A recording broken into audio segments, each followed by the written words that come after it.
All right, we are recording and welcome everyone to the Anahat meditation system. This is emotional for me. It's been a really long time coming to be able to teach this at the level that I know it deserves to be taught. God, I don't even know where to begin. So I'm going to start with this story of what some of this stuff is. My name is Matthew Brownstein, in case you don't know.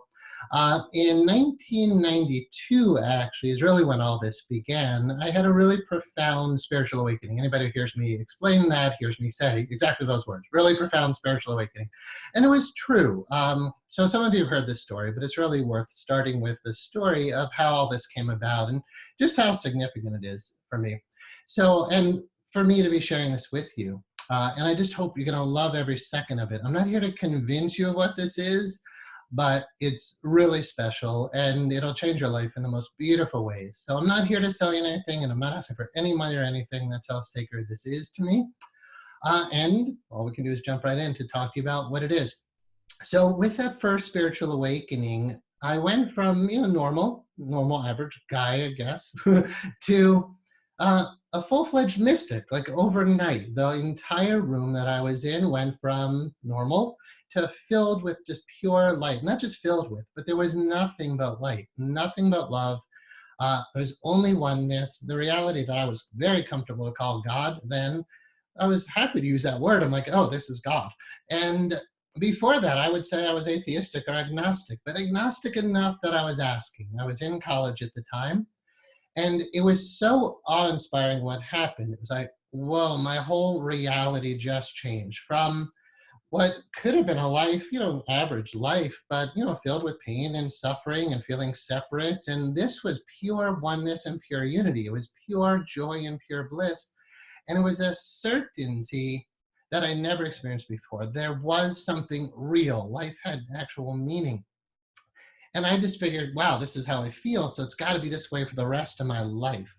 And the next morning, the feeling was gone. I had written 20 pages, and the first time I ever written a journal entry, and I wrote 20 pages. I actually have the collection of journals right up here on the top of my desk, and I'm so glad I kept it. I was able to find it. That led to a huge spiritual journey. I was in college at the time. I switched my major to philosophy to try to figure out what had happened to me. And the stories I usually tell it is the philosophers didn't have the answers. They had a lot of good stuff, but none of them were talking from direct experience about plunging into absolute mystical reality. So I'm like, all right, that's not going to cut it. And I didn't care about making money or having a good career. I just needed to know what happened to me. That's how profound this is. I'd given up everything to know this. In fact, I really, not long after, wanted to be a monk. And I would say I am a monk at heart. There's like no doubt that if I didn't have a mission in the world, I would be living in a monastery for sure. Hence our new domain name, onlinemonastery.com. It took a while. I had to bid for that. It wasn't cheap, but I'm really grateful that we have that. So I didn't go to a monastery yet. I became a religion major and started studying Eastern and Western religion, a lot of Eastern religions, and we'll talk about those as we move along. And I was getting a lot of answers to what had happened to me, but it wasn't actually giving me the experience again. During that time, I started seeking out meditation teachers. I found great Zen meditation teachers, Tai Chi, Qigong, Taoist meditation teachers, yogic, we'll talk about this, bhakti, devotional religion type of teachings, and just everything to get my hands on. And within about a year, my journal actually shows 368 days later, it started happening again, that everything I was tapping into it regularly. And it was glorious. It was like everything I'd ever want to feel. And I certainly wanted to share that with others, yet I knew I still had to do something with my life. I was still in college. So I learned a lot about energy blocks. I went through Reiki training. Not that it's such a big deal, but just to give you a sense of what I was doing at the time. And then the journey took me to Florida School of Acupuncture. I think that's what it was called. It's no longer in existence. I trained there for about a year, and then, long story short, stopped that and eventually moved to Zen Mountain Monastery. So that was really significant for me. Zen practice is a big part of what this meditation system is all about. But this is not Zen or not any one tradition, but there's a lot of really good stuff to pull from every tradition. And I guess that's a good place to help you to understand what this is all about. It's not eclectic. I just happen to be a religious scholar and, like I said, a monk at heart. So I just study this stuff like crazy. But I'll lead up to relatively quickly, and we'll really dive into a lot of information tonight. What all this is, because none of this had come to me yet. From the monastery, I lived at Kripala Yoga Ashram up in Massachusetts, and if anybody's ever seen that building, it's really big and intense. So it wasn't as quaint as I was hoping, and I couldn't sleep in the building. I was already way too sensitive as a very, very sensitive, I can't think of another word, meditator. It's really subtle, open to very, very subtle energies, and I couldn't sleep in that building. So I started sleeping out in the woods and meditating at least 12 hours a day. I mean, I had people literally bringing me food, and I only came indoors to shower, to work a little bit, to eat. But generally, I would say 15 hours a day or whatever was in my tent meditating in the woods. And it's important to know what was happening there, why I was doing that, to understand tonight's topic. So that's not my whole background, of course, at all. And by the way, when you guys know me, most of you know me as the lead instructor, founder of the Institute of Interpersonal Hypnotherapy. And that's amazing stuff, by the way. But I'm not here to plug that at all, and I kind of want to forget about it, actually. So we'll go into my credentials a little bit more, but mostly it's about this meditation system. It's not about me. I'm really here for you. Yet I don't think you'll grasp, what this is all about unless I talk to you about what happened next. So while I'm meditating in the woods there, I have one pressing question that I can't get out of my mind, and no religion, no philosophy, no teacher can answer it for me. What was happening during these first, so what was that, 96, 92? So it was about 5 to 6 years of really intense spiritual seeking and meditation. And something happened to me that I wasn't trying to do. These things were just happening. A lot of out-of-body experiences were happening. It started pretty intense, but like the basic ones were floating around the bedroom. Then the physical plane just dissolving away, opening to what I now would call the etheric plane, others would call the etheric plane. And then legitimate astral travel, we are going to the astral plane, worlds that are not even of this world. And then big experiences, cosmic consciousness experiences, union with the divine and, out of the body, beyond time and space, like majestic kind of stuff. The energy at that time was so strong for me that I really could barely function. I mean, this is part of why monks do what they do. When you become drunk on God, intoxicated with mystical ecstasy, all you want to do is be in that. Right? It's like there's nothing better. So you can't convince somebody who knows that there's something more pleasurable on this physical plane. There's just not, compared to what I was tapping into. And by the way, this wasn't drug-induced or anything. It was just sit in meditation and feel this incredible light and bliss and love and wisdom and peace and everything you'd ever want to feel. So that was good, right? And I usually attributed that more to the yogic path, especially bhakti yoga, devotional love of the divine as a role. And that the Anahat system touches upon that for sure, really, for sure. So that was for me, and I wouldn't have ever said it this way, but if you look at the picture on the screen, it's more of a ascending energetic. The energy is going up, and we'll talk about the chakras throughout this whole training. So, and I'm not teaching in hypnotherapy school right now, so I don't have to really hold back as far as, well, we're not at this stage yet. This is going to be at least a 4-month training I'll take you guys through. It's a big commitment, but we're all stuck at home right now because of COVID-19. So, and we did Sunday nights, by the way, because I find myself now teaching, or I'm actually seeing clients a bit again. But yeah, I pretty much am teaching at our school every day. And then I have my Monday night conscious community class that I'm still doing. You're all welcome to attend that 7 o'clock Eastern time, Monday nights. So we'll be doing these classes for those who want to continue on after this introduction. We'll be doing these every Sunday night, 7 o'clock Eastern time. The classes will be probably about 2 hours each. And we're going to go for like at least 4 months. There will be certification at the end. And I will say, as a disclaimer, this is not, excuse me, by the way, if you type in the chat pod, it'll catch my attention and I'll look at it. She said, if we miss a class, there will be a replay on the monastery site. I love that it's a monastery site.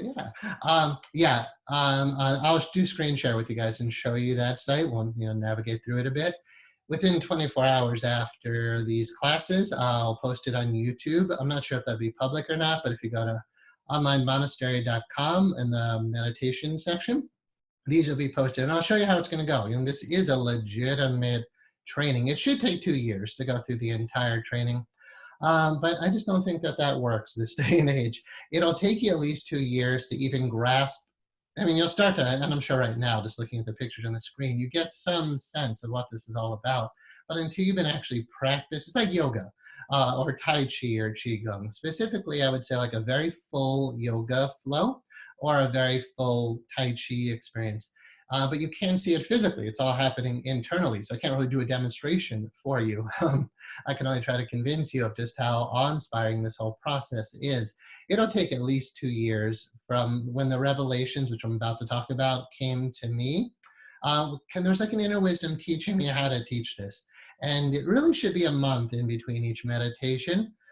But whatever, I'm overriding that and doing, I don't know about overriding inner guidance, but we're going to do it weekly. Yet I am saying that wisdom that said you should take like a month in each meditation really says you can go at your own pace with this. Some of you might be more advanced in certain aspects of this, and others will be complete beginners. So anyway, let me keep going with the history, the story, so you can really know where this comes from. Then we'll get into all those technical details. So yes, the recordings will be posted on the Online Monastery website. And again, I'll do screen share with you to show everybody that. So what's happening? I'm sitting in meditation with a question. And the first part of the question related to what I was just saying. How can I be fully ascended, fully connected to God, just devotional love, mystical experiences, out-of-body experiences? And I'm not just saying stuff. This is those of you who know me, have read my books. These are real experiences, angelic visits, ascended masters. I mean, just all time travel, just that happened a little later. But, off the charts, like, I hope I made that point. All right, then there's the other component that I'm asking the question about. And it was what I was getting in Zen practice. Much more mature, much more grounded, simple, refined, present, here and now. No crazy mystical experiences, no floating out of the body, no rooms filled with light and bliss and rolling in the ground in ecstasy. Zen is just so beautiful. And when you sit in meditation in Zen, you sit with your eyes open and you're just present. But when and your attention would go lower on the screen, the cursor. So when we're doing ascending, we're looking at this triangle. And we're doing descending, we're looking at that triangle. So you have an ascending and a descending triangle. I didn't know any of that. I didn't know about these glyphs or sacred geometry or any of that stuff. So I'm meditating, and the question I'm asking Spirit is, how do you be fully open to Spirit, intoxicated in just all those beautiful energies that I was alluding to, and yet fully grounded and functional? Because in the deep yogic teachings, you hear about great saints and sages who can hold the job. They can. I couldn't eat during that time. I looked at my journal recently, so I'm setting all this up and just putting my head back into what those days were like. I was only eating rice and milk. I must have weighed about 140 pounds, even less. I was so skinny. But it made me, and we're going to talk about nutrition with this whole thing, it made me exceptionally sensitive to those kind of energies. Part of why I couldn't sleep in the ashram at the time, there's too much electrical and psychic energy. So, to understand where all this stuff is coming from, we're talking about someone who's a fanatic meditator who's sitting in the woods alone for about 15 hours a day. I would say, 12 of those were in meditation. All night was absolutely in meditation.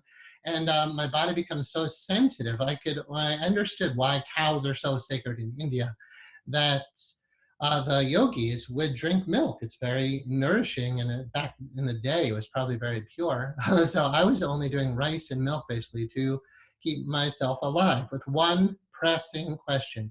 And if I could summarize that, it would be, how can you be fully open to Spirit, like gloriously open, not just, some spirituality, but like full-fledged, full-on mystical, like monk living in a monastery, yogi meditating in a cave, but at the same time, be as grounded and as amazing. I don't know. I can try to describe Zen monks, but if you ever am around a Zen monk, a Zen being, there's just no one home.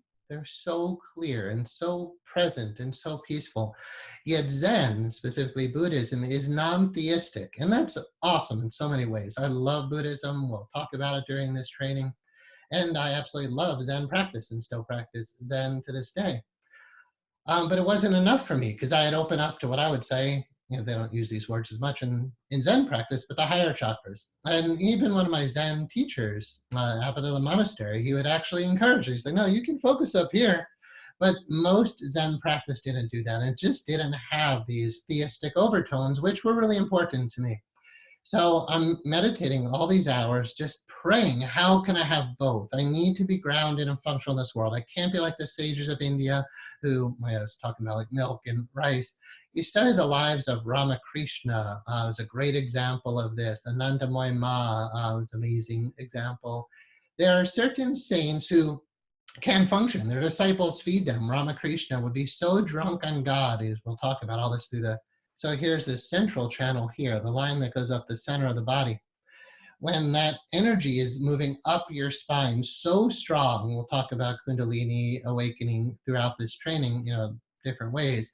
Ramakrishna had no blockages in the system. There's this light pouring through his whole being, and he'd be passing out in ecstasy. And it was one of the disciples' jobs to stand behind the master to catch him when he would pass out in ecstasy. So during this time in my life, I'm driving my car and my eyes are rolling back up in my head. I had to pull the car over more times than I care to mention because of just how glorious my insides were. And Zen practice wasn't doing that for me, but Zen practice gave me the ability to be grounded and present and functional and like a really solid, great human being. And I didn't know how to have both. So that's what that question in meditation was. Give me one sec. Let me see if I can. All right, just so you know, I can't see the chat pod right now, so don't type. I'll be sure to go back to it for Q&A time soon. So while I'm meditating, asking for this answer, eventually what usually happens in kind of these prayerful states is eventually you just give up. You're like, all right, I've asked the question, obviously God, and I'm just going to use the word God here. Hopefully you'll know what I mean over all this time, not the bearded man on the cloud, in case any of you are wondering. So when you eventually just like, all right, God obviously knows my question. Let me just get silent and receive the answer. But it took a while and to get out of my own way, I guess. But something was happening inside during that time. At some point, and nothing that I was doing that could have made me understand this, I started experiencing energy flows within my body, within my being, not just physical, but energetic, so not bound by the physical body. And they were moving through the patterns of the six-pointed star. Energy would come down. I'm not going to explain the exact patterns now. That's largely what the meditation system is. It's more than just that, but that really was the answer to the question. Energy would come, simply stated, down into the descending triangle, and it would flow back up, but in very precise patterns that could be duplicated to teach to others. And that was very clear. It was like, this is a system, you're being, I would say, initiated in a system. But as far as where all this came from, one answer is it's inside all of us. The picture you're seeing on the screen is actually a picture of my body back in, probably about 2000. I kind of look relatively the same. I'm 47 now. So we took an actual picture of my body in meditation. I had an artist just trace it for me. I'm not that kind of artist to do that kind of work. And then I did all the grids, all these glyphs you're going to see. I actually learned computer-aided design and started doing it myself. But keep in mind, when this came to me, it was 1996, and I tried to research. I couldn't find it online. There was some talk at the ashram I was living at that 6 of the planets had moved into a 6-pointed star configuration at that time. And, I don't know, but it was really interesting to have those meditations occur right around the time that the planets supposedly did that, but I don't really know much about that stuff. So I started researching like crazy, what is this? What is this wisdom of the 6-pointed star within our bodies? So one thing I was going to start to say is I realized this is inside of all of us, right? This is a picture of my body, and my body fits these grids actually perfectly. And I hope you can start to see more and more as we explore this, just how profound the human experience is. Like, let's just take a moment. I know not all this is linear because there's so much to share. So you draw a circle, Just an introduction here. At the, whoops, I can't click. You draw a circle at the crown of the head and you take it all the way down to the tailbone. You can't really see that here because of the angle. You know, it's like it's a 2D image. But if you were sitting down at the very bottom of that descending triangle looking straight through, it would be right at the precise anatomical location, like down to the acupoint. I have 2 years of Chinese medical training, which will become part of our journey together as well. And, you know, so these points are literally down to the very thin needle point. So tailbone, crown. But then once you do that, you can lay out all these really beautiful sacred geometrical grids. And look where the shoulders, oh, I can't click. Look where the shoulders line up, where the chin lines up, the nipples, the navel. And the more I show you, you know, it starts to become awe-inspiring. So one of the places this came to me from was actually nothing special. That's what Zen practice is. It's nothing special. You just sit. And we'll get into this. I'll teach you a lot about Zen meditation through this course. And in Zen, it's called shikantaza, just sitting. It's an advanced practice, but eventually you're just sitting. And then reality gets to be a reality. You're not trying to attain anything. You're not trying to heal anything. You're just sitting. And you know, it's a profound practice. So whatever's real is going to be what's left when you're just sitting. You know, no mind, just there. So I believe I just tapped into what's there. And that's part of why I can't let this go. There's lots of other styles of meditation, and I never really feel like, you know, why do I have to teach this thing? But this thing is so unique, and it invades my being in a way that I almost want to say like raped. It's like the divine just like infuses me with this stuff. It's like, no, you must teach this. So I was saying before we started recording, I'll spend evenings just trying to meditate. Not only I say trying, because, you know, meditating on this, and then once it starts getting so good, Spirit's like, okay, now go write a book. I'm like, come on, it's like 3 in the morning, like, leave me alone. It's like, no, go write a book. It's this crazy inner obsession. So I'm saying that only because I want you to know what we're getting into and how profound it is. So 26 years later, from when all these revelations started, and I say revelations, I want to explain a little bit more where I think they come from. But 26 years later, we now have the internet and Zoom and PowerPoints. And when I started this, so part of how, you know, it's the history, I started researching like crazy. And what is this? What does the 6-pointed star mean? How does it relate to our body? And then I'm studying my acupuncture materials in light of that understanding, and the organ systems where they're, I'm going to say placed, but where they end up in the body based on these sacred geometrical grids. It was just blowing my mind, the precision. And I just want to say, you know, we'll get into this theme of like creation, evolution, intelligent design, but this kind of stuff makes you say it's not just random evolution. You know, it's maybe more complex and greater than any of us can really imagine. But a lot of the secrets to the universe are contained in these glyphs and these geometries, and therefore they're contained in us. So I started seeing the body as the temple of spirit, you know, like a lot of us have heard. But really starting to appreciate, I think, what that means and just what this whole thing can do for someone. So I'm researching, but, you know, I'm living in an ashram. They have a small library there. It had one book about Judaism, because I'm thinking, oh, this must be the Jewish star. You know, like, what do I know? I didn't know anything. Excuse me a second. I didn't know anything about sacred geometry. There was no internet. There was no YouTube. Now you can go and study so much about this stuff so easily. For me, it was really hard to tap into. So it was many years of studying, running to, I say running because it was like an obsession, going to libraries, and there really wasn't much to research. There were some books. Now, not just because we have the internet, but because other people are also tapping into sacred geometry and what quantum physics is teaching us and all the different brain sciences. There's so much happening now in the world that makes this a really beautiful time to share this. So I'm honored to be sharing this with you. I'll try to be as linear as possible. I didn't plan this very much. This is not our hypnotherapy school with state license diplomas and clear coursework. So bear with me.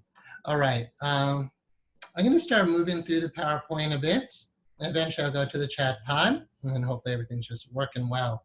All right, so there's our first slide. So what is Anahat, and why are we calling this whole system that? Where to start with Anahat? in the symbol on the screen, I had an artist draw this for me, is the heart chakra. And we'll talk a lot about through this training what the chakras are and how significant they are to understanding all of this.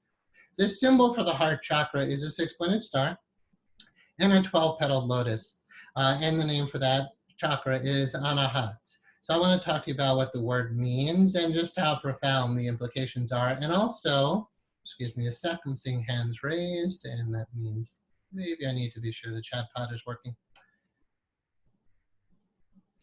All right. I'm going to just check the chat pod real quick since we're back looking at that.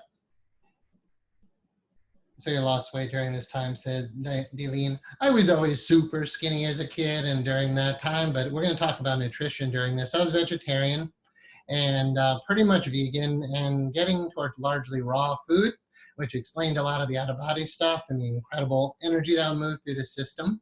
So I wouldn't say I lost weight. I would just say I was already ridiculously thin. All right, let me go back.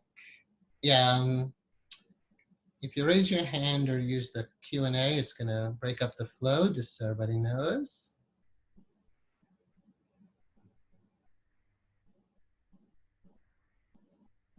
Okay, great. So Anahat chakra. The word, when I first heard it and what you might hear in the West is Anahata. That as you hear me often talk about Sanskrit. We're going to learn, by the way, as we go through this, some pretty good Sanskrit and Hebrew, really working to understand these sacred divine languages and how they relate to sacred geometry and to the human form. So Anahat, properly pronounced, means that which is unstruck or not vibrating, that which is beyond time and space, but also within time and space. So because Anahat is the heart chakra, you could say it's the heart, but it's not the physical heart. That's just the final physical byproduct of all of this. The real heart, if you say like, oh, my heart got broken, you're referring more to the energetic heart. But I would actually go so far as to say Anahat is the heart of the whole universe, which is spirit, which is God, which is the very essence of all that is. Anahat is actually beyond light. So if you think theistically, where in the Bible, God said, let there be light. Yet as a religious scholar, and a meditator, is exploring these mysteries beyond just intellect, but wanting to experience this, I was like, well, what's there before light? Right? What is God? If God said, let there be light, we say, okay, well, God is light, right? That God emanates light and becomes that light. But what was there before light? That's a really powerful question, right? And not everybody talks about that, especially during COVID-19. You're turning on the news and seeing all this stuff, and I get it. I know what's going on out there. But isn't it wonderful to have like a reprieve from that to say, together, like in this online monastery theme now, we can explore the deepest mysteries of the universe. And there's a whole meditation system to help you to tap into it, which is just so cool. So Anahat is, I like the term God beyond the beyond light, beyond sound, beyond geometry, beyond mathematics, beyond vibration. So Anahat means unstruck, not vibrating. Before God said, let there be light, there's a reality there. And I'm going to go so far as to say, we are that reality. You can't not be that. You are part of that. And the human experience is, I would just say, where a lot of the traditions say, you study the great masters, they teach a human birth is very precious because the human being is self-conscious. We could ask the question, who am I? Why am I here? And what's this all about? What is God before God said, let there be light? Like we can ask those kind of questions and we can explore in different ways, science and philosophy and religion. And really what I would say we're doing now is mysticism. Mysticism is the soul's desire and the soul's practice of working to connect directly with its source. It's like saying, I know I exist, right? I'm a self-conscious human being, here I am, but who am I? Where did I come from? Where am I going? What is this thing called death? Do I survive after death? Like, the big questions. So here we are asking those, and I'll give you tons of theory and geometry and teaching, but really it's a meditation system to help you to experience that for yourself. So that's what Anahat is, and this is why there's a lot of black in the way I dress, and I dress in a lot of black, by the way, because I feel like I'm a Zen monk. So, if I was living in a monastery, I'd be wearing a black Zen robe. That's what a lot of the black is, and the black below in the logo Anahat is dark, but not dark like just beyond before light, so not light or dark.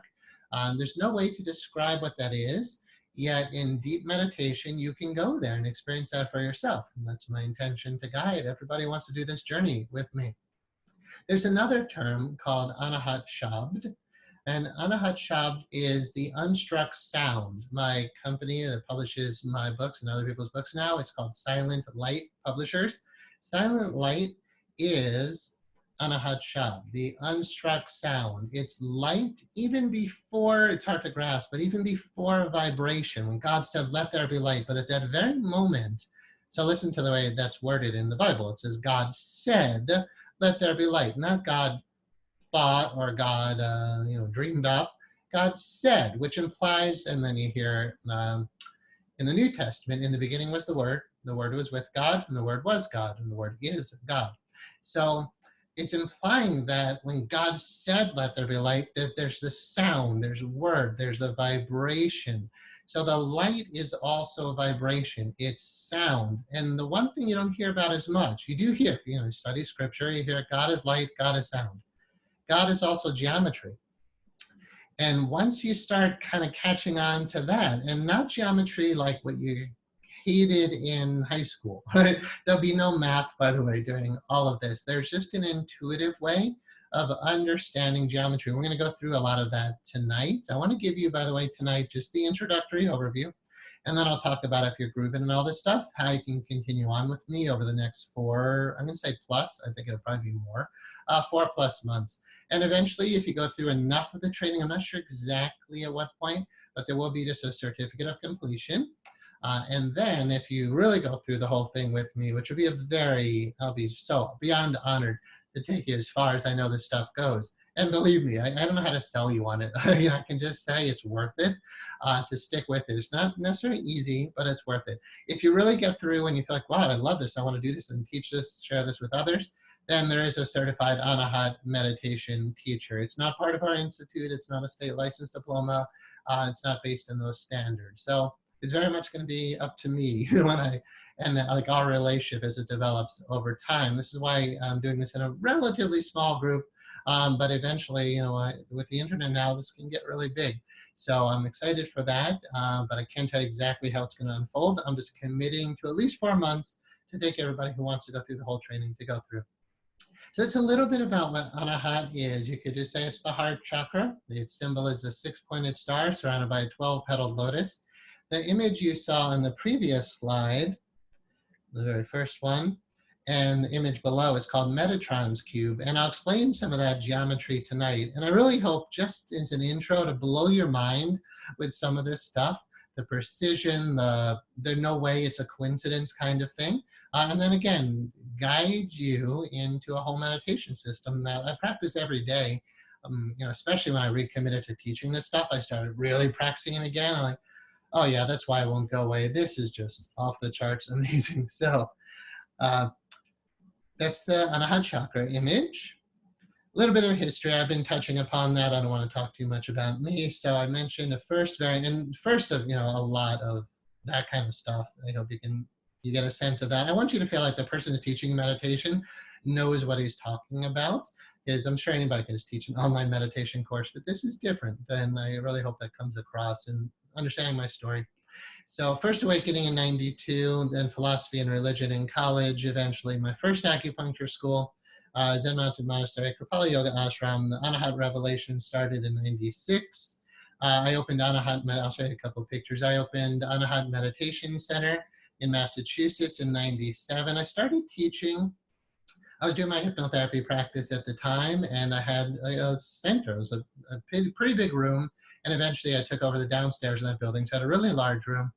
But this was before the internet, and it was Berkshire County, Massachusetts, 150,000 people at the time. So, I was able to get 2, 3, and it was kind of disappointing. I'm like, I know this is so much better than 2 or 3 people, but I didn't really know how to get the word out at the time. Or have the resources, really. It's like, YouTube and Google Images. There's so much to be able to demonstrate and teach this now that we just didn't have before.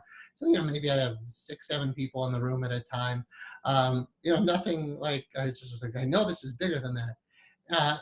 long story short, I kind of burnt out after about 3 years, but we were meditating every morning for an hour and every evening for an hour.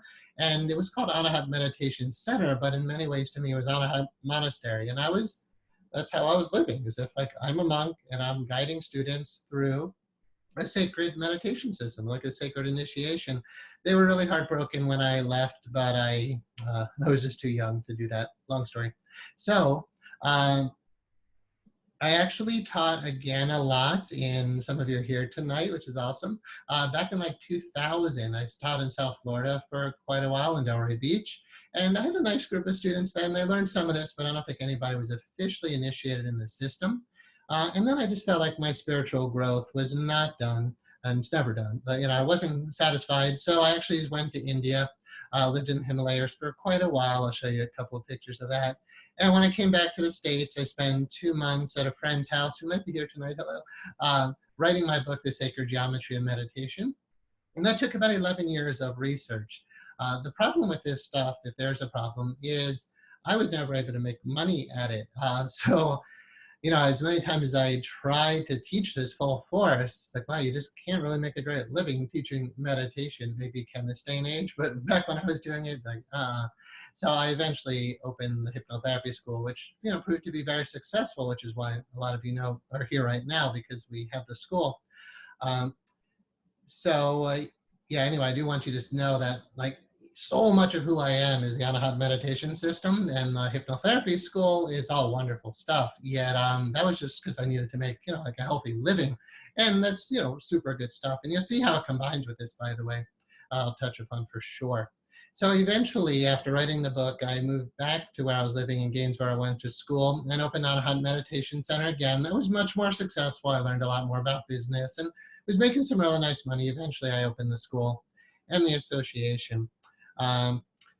Yet, once the school got big enough, I pretty much let go of all the Anahat stuff, pretty much, well, completely. I still practice it within myself, but I really wasn't teaching it at all. The students who go through our training in the transpersonal, the pretty deeply spiritual section of that, we touch upon sacred geometry in the system, but it's not taught. So this is the place that anybody who wants to will learn this. All right, so this is some fun pictures. This is me in the Himalayas with a bunch of Tibetan monks. This is Anahat Center in Gainesville. We had yoga, meditation classes, and holistic health practitioners in that space. Let me see if I can get you that other picture that's here. I don't know how that's going to work on the recording, but that picture is me in India with a whole bunch of hippies. I'm the guy right there.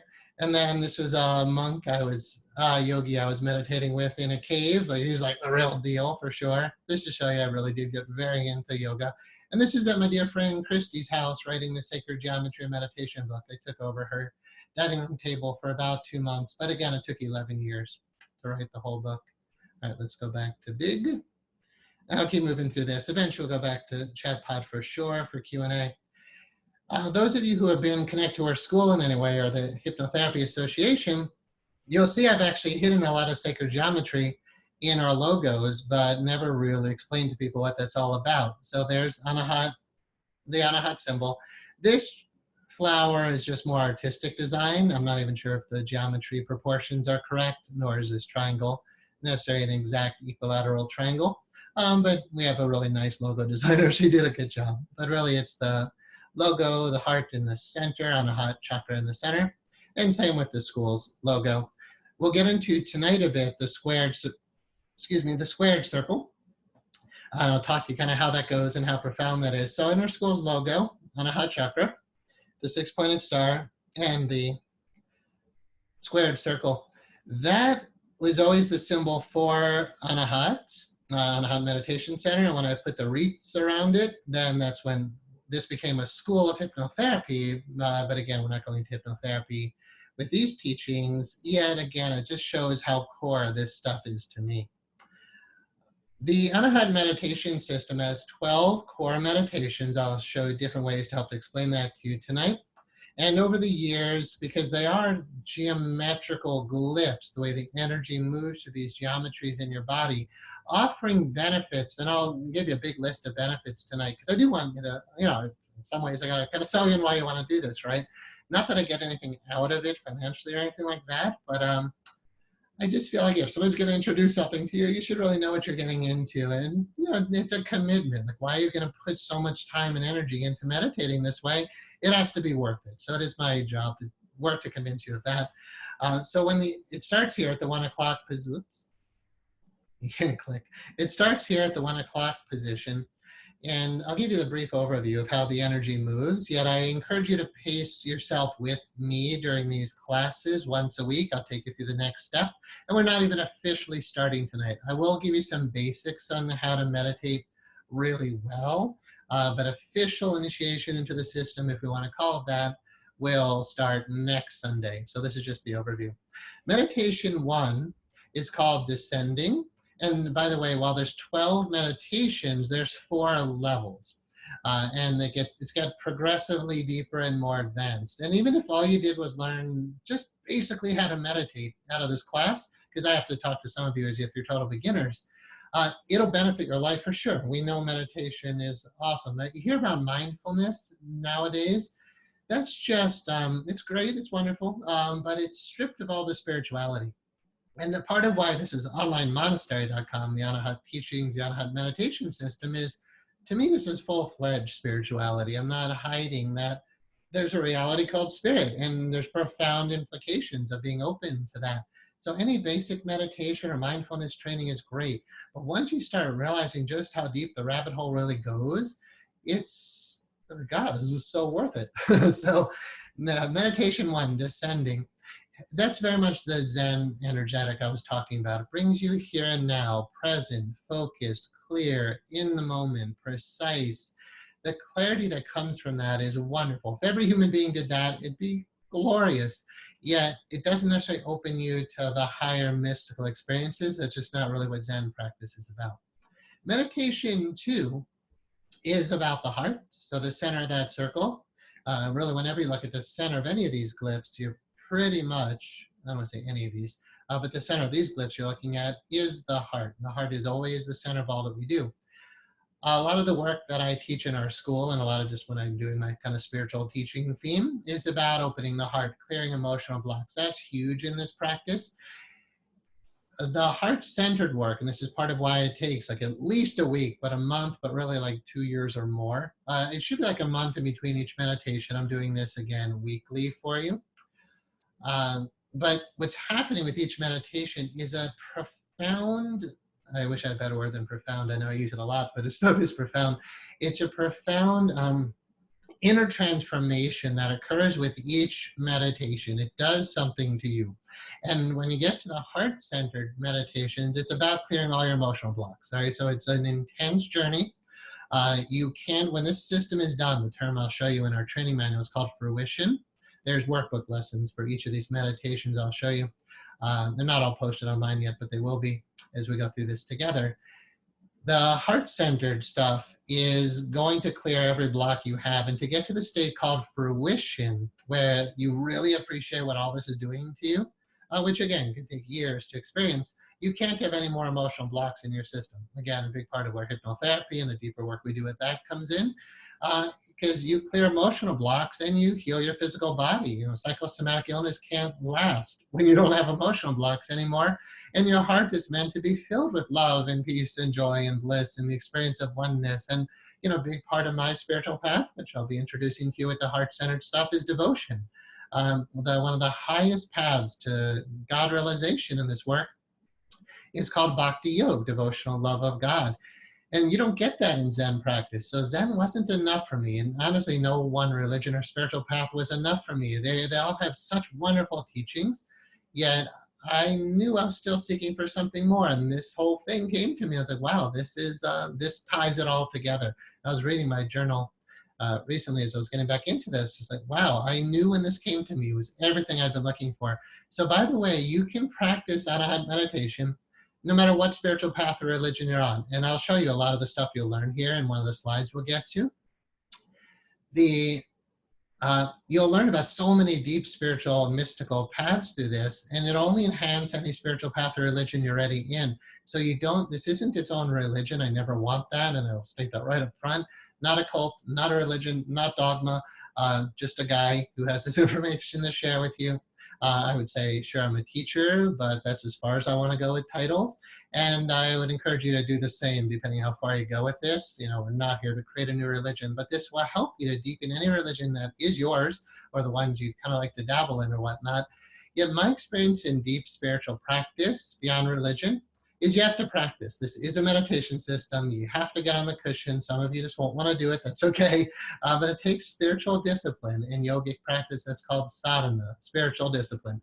You get on the cushion. And I'll be inspiring you today to start, if you haven't already, start a meditation practice. This will only enhance anything you're doing.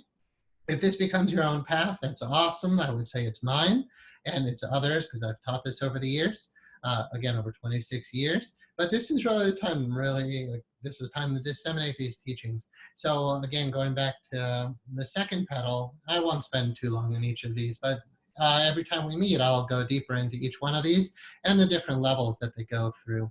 So the heart is really about clearing the blockages in your heart, opening your heart to love, and all of the beauty of what a clear system can really feel. The third meditation is called ascending. There we start getting into the higher mystical experiences and the implications that you really are spirit. You're not a body, you are a spiritual being. You can leave your body. That's part of this meditation system. When your third eye opens and you're perceiving the etheric plane, you know, other dimensions, right, lying in your own bed or sitting in meditation, you'll never question again that kind of stuff.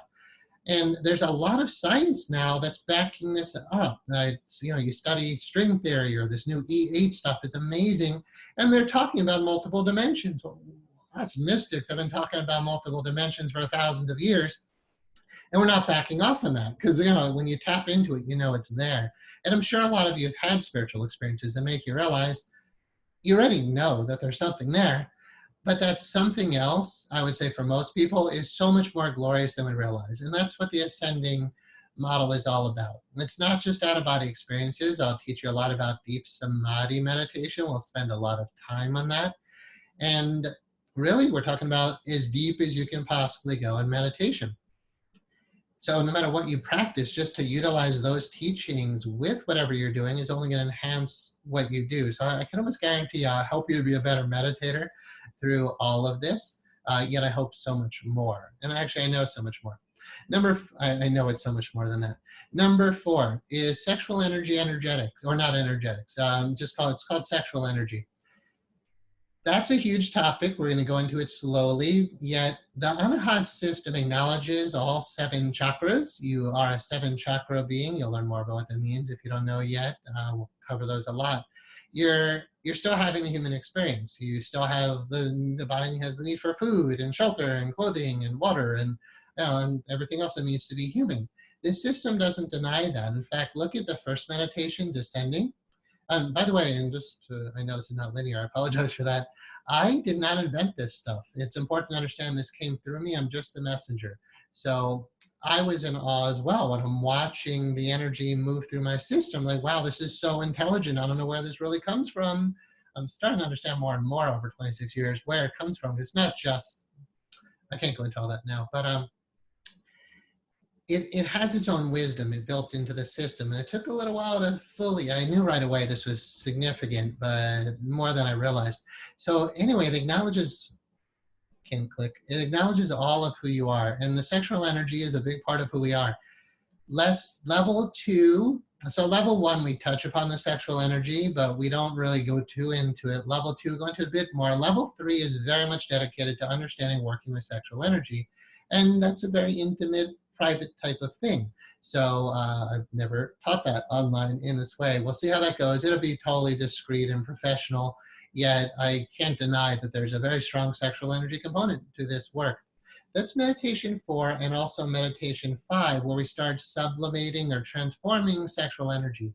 This is online monastery. I am saying I'm a monk at heart. It doesn't mean that anybody, including me, has to be celibate, but we will certainly talk about why monks and nuns choose that path and what happens when you're learning to, the great saint, I mentioned him, Ramakrishna, the one who would fall back in ecstasy all the time.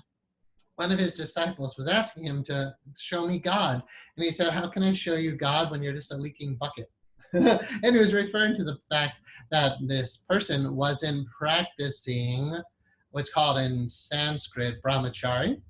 Brahmacharya. It literally means to walk with God, but it implies, let's just say, regulating the sexual energy and learning to transform it. It doesn't mean you're not sexual. In fact, the system is very deeply sexual, and you can share that with a partner. It just makes you more conscious of what you're doing with that energy.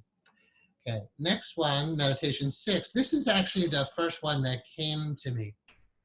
It unfolded over years, literally over years. The whole system came to me. It's a series of, what I'll just say, are revelations, because I wasn't just tapping into what's in there. It really is its own meditation system. When it first started answering my question of how can you be fully open to spirit, fully grounded with a fully open heart, to experience all of who we are, that's when the energy started moving through the glyph of the six-pointed star in my body. And that's when I knew there was something really significant here. So that's meditation number 6. And we'll get into it together as a group. There's lessons, it'll be lesson 5. So in about 5 or 6 weeks, maybe longer. I'm going to kind of pace how many people are doing this with me. How many of you decide to go through the whole training, and how big of a group we're dealing with. And I reserve the right to take us slower if we need to. So probably in 5 or 6 weeks, we'll touch upon that most primary meditation. Then there's something called the star reversed, where energy, there's kind of a broken line there. It's just a kind of glitch on the screen. I can't really explain what that does now. Yeah, when you start feeling it, I was doing it before I started class. I'm like, oh yeah, this is really good. You will feel amazing. If there's anything I can tell you to kind of sell you, why you want to do this. Again, there's no financial reward from here at all, but to sell you why you want to do this, you just feel so freaking good inside that when this ecstasy and bliss is pouring through your system for no reason at all, you'll be like, wow, I'm glad I have that. And again, like COVID-19, it's a pretty messed up world out there right now. Global warming, it's a really funky time on the planet. And maybe this stuff is now needed more than ever. I'm sure a lot of you, aware of earth change type of thing and raising the vibration rate. Well, here's, like sacred geometry is pouring out of so many people now. And there's a reason for that. So I can't really explain that meditation right now, but we'll cover it later. It's super profound. Then meditation, I don't really count them when I'm doing it, 6, 7, 8, is called upper body meridians. A lot of my background, as you have heard, is in Chinese medicine. The meridian system is what all this energy is moving through. Although these glyphs and these grids aren't taught, at least nothing I learned in traditional Chinese medicine or any other branches. But I learned enough about the meridians to understand the importance of energy moving through them. So that'll deal with what's called the microcosmic orbit and the meridians, as well as the nadis of the yogic system. So 8 is upper body meridians. 9 is lower body meridians. You can learn those both in one lesson. 10 is really profound. That's called wings. When the energy, and I'll show you some glyphs of this, when the energy fully opens through the chakra system, the kundalini awakens and moves up all 7 chakras, it branches out over the head and loops back in upon itself in the shape of a heart or wings. And when you start feeling those unfolding, you're just like, oh, I got wings. I'll talk about out-of-body experiences and literally flying, a little bit of my paragliding obsession as well, those of you who know me. So the idea that you have wings is really pretty cool, and we'll go into it in a deep way. Talking about the sexual energy and this wings component, and I'll show you that glyph. There's a lot of symbolism there that's powerful. There's something in the tradition of alchemy, which we'll go into a bit, because the alchemists knew a lot about these geometries and related themes. They have something called the divine androgen. And it just relates to this idea of a perfect balance of masculine and feminine within one's own system, yin and yang, ascending and descending. It's a sense of completion. And like I'm saying, this is just going to unfold all of who you are in things you may not have known about yourself before. Like we talked about time travel or out-of-body experiences or multiple dimensions. Knowing that you can tap into that stuff yourself, is amazing. And when you start feeling these geometries unfold, you're like, I am so much more than I ever imagined. Is again, if the body is the temple of spirit, well, what is this spirit that you are? It's not just like a little dot of light. You're a glorious being, and that's what this unfolds for you. Next one is called meditation 11, is called integration. It starts to gel. It brings everything together in that one meditation. That's all I'll say for now, but super important. And then meditation 12, it's not really the highest meditation of the theme. If I had to say, I would say number 6 is really the essence of it all. But when you get to this 12th meditation, everything has completely integrated. It deals with the skeletal structure in Taoist practice, not really Tai Chi or Qigong, but deep Taoist meditation. There's something called Taoist, maybe yogic, but Taoist bone breathing. Your bones and the sexual energy and other things we'll talk about, deep mystical secrets you don't always say in an introductory session, things like divine androgyny and controlling, or not controlling, but sublimating sexual energy. I don't just talk about this stuff all the time. That final meditation integrates it all, yet there's a energy. They call it Shakti, which is a Sanskrit word for energy or power. Prana is a word for energy. The Holy Spirit, Ruach HaKodesh in Hebrew.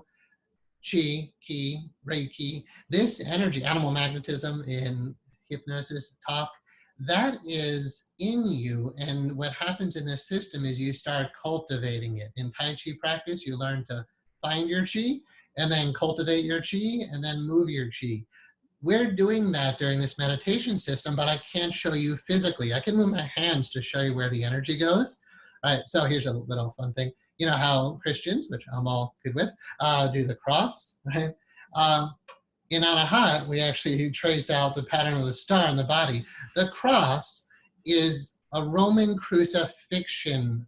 It's like where, and all due respect, so, I'm teaching everybody. I'm so open in so many ways, and like in every way, to all the deepest Christian teachings. But the cross, I know it means a lot, very deep meaning for Christians, but it's like almost like wearing an electric chair on your chest, right? It's a capital punishment device. That's what, Jesus was nailed to a cross as a form of capital punishment. It's not really the best geometry. It's a very powerful symbol, but it's not the most powerful geometry to explain who you are, right? It has a deeper meaning in Christianity. Yet the 6-pointed star, to me, very much shows who you are on the deepest levels possible. All right, let's take a moment before we go any further in this.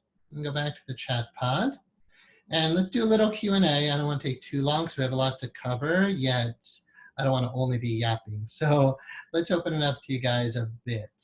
Somebody said, I read a book called Evolution of God, and in the afterword it said, in this book I've used the word God in 2 senses. First, there are the gods that have populated human history, rain gods, war gods, creator gods, all-purpose gods, such as the Abrahamic God, and so on. These gods exist in, I'm sorry, it's a little too long. So I'm going to read it, but I'll ask everybody not to give me too much, or it's going to cut into too much time. These gods exist in people's heads and presumably nowhere else, but occasionally I've suggested that there might be a kind of God that is real. So I guess my question is, okay, there's a question, thank you. When you do the heart-centered work, is it also like a clear channel, or the real, quote, real is in quotes, God, all these are lowercase g, or at least a clear channel to a higher awareness? Also, is the sexual energy the heart chakra or the second chakra? Okay, great. One comment as a religious scholar, the idea of gods with a plural is polytheism, not many gods. Then there's the idea which evolved, because you're talking about a book called The Evolution of God, monotheism, right? The one God, like in the Abrahamic tradition, Judeo-Christian and Islamic, there's one God. In the deeper mystical teachings, there's one reality, like oneness, one truth, that which is real. So when I use the word God, I'm definitely not referring to multiple gods, although we'll talk about bhakti, yoga, and devotion, and and Christianity is a bhakti tradition, Hare Krishna is a bhakti tradition, a lot of Hinduism, of course, is a bhakti movement. So understanding the gods in these traditions is fun. I love that stuff. And then there's understanding what the other religions mean by God. And you can explore all that through this meditation system for sure. Yet when I say God, we have different words. I'll give you more Sanskrit words as we go through, because the one English word God just does not do justice. But when I say God, I predominantly mean capital T, truth, whatever's real beyond belief systems. See, in religion, you believe in God. In mysticism, you bathe in God. You immerse yourself in God. I don't believe in God. I get drunk on God every night when I meditate. You can't convince me that that's not there. You might convince me somehow it's a biochemical thing, I don't care. But it's not, because the mystical experiences go beyond the body. When I'm out of my body, you can't convince me that it's biochemical, right? Or when I'm peering into other dimensions, they're there, they're real. So I would just say, when you think of God, it's like the spiritual path is a search for truth, right? And it's not just intellectual. There'll be lots of cool intellectual stuff here, great philosophies and spiritual systems, but really it's about your direct experience. And if it's not direct experience, then I don't know, then it's philosophy or religion. So I would say, when we talk about God, we're talking about self-realization, God-realization, the deepest mystical experiences. And probably the best word we can use there, but I don't want to use it loosely, is the word enlightenment, right? What does it mean to be fully enlightened? What did the Buddha experience under the Bo tree, right? What was Christ experiencing? These great, and they're not the only ones. You study the great saints and sages, they're not just believing in God. They are intoxicated on God. Like, what is that? And by the way, I'm not obviously talking a lot about COVID-19 and the condition of the world, but if everybody tapped into this, we would have a very different world. When you're in oneness, you would never hurt anyone, because we're all the same self, right? So instead of lowercase self, we have a capital S self, and that could be another word for God. And that in Zen, we call it big mind. But again, words don't do justice to that one reality. So it's helping you to tap into that in ways that, again, I don't think I could explain until you to start having the experiences yourself, if you haven't had those yet. And then the second question is sexual energy heart or second chakra? Sexual energy in this system, but again, this is your body, so you can feel where it is. You'll be doing these experiments on yourself and confirming what I'm saying, basically, in your own being. And if you find something else, I want to know. I want this to be a very open forum. I'm not the end-all of all knowledge and wisdom, right? I just have something to share, so I am. It's my dharma, my purpose, my mission to share this stuff, which is great that we get honored to be able to do it. Yet I don't pretend that I know more than some people here about certain things. We'll definitely get into certain traditions during this training that you might know more than me about, because we're talking about like every possible wisdom tradition in the world, and we can understand that through the lens of Anahat meditation. But none of us are actually experts in all those traditions. But anyway, in the chakra system, the second chakra will be the sexual energy, and actually very much down to the first chakra too. Here's a little hint, little pointer is a pun. You know what I mean when I say this. The very bottom of the point of the descending triangle in a woman is actually your clitoris. So you can't avoid the sexual energy implications when you're doing this kind of meditation. I had a woman, she read my book, The Sacred Geometry Meditation. She was living in California, which is where I live now, by the way, up in the mountains. But all this, by the way, is happening at 5,000 feet in my home in the mountains, gorgeous mountain views. So I'm not in Florida anymore. So all this is happening as a monk alone on the top of the mountain right now, just so you know. So the second chakra, or the sexual energy, is very much as the lower chakra. So this woman was reading my book, Sacred Geometry Meditation, and she was one of those yogi meditators who do only the ascending stuff, which I'll teach all about. Again, I love that. But it brings you very much out of your body, and it'll make you kind of not so into sexual energy because you're not in your lower chakras, which is not a good thing, by the way.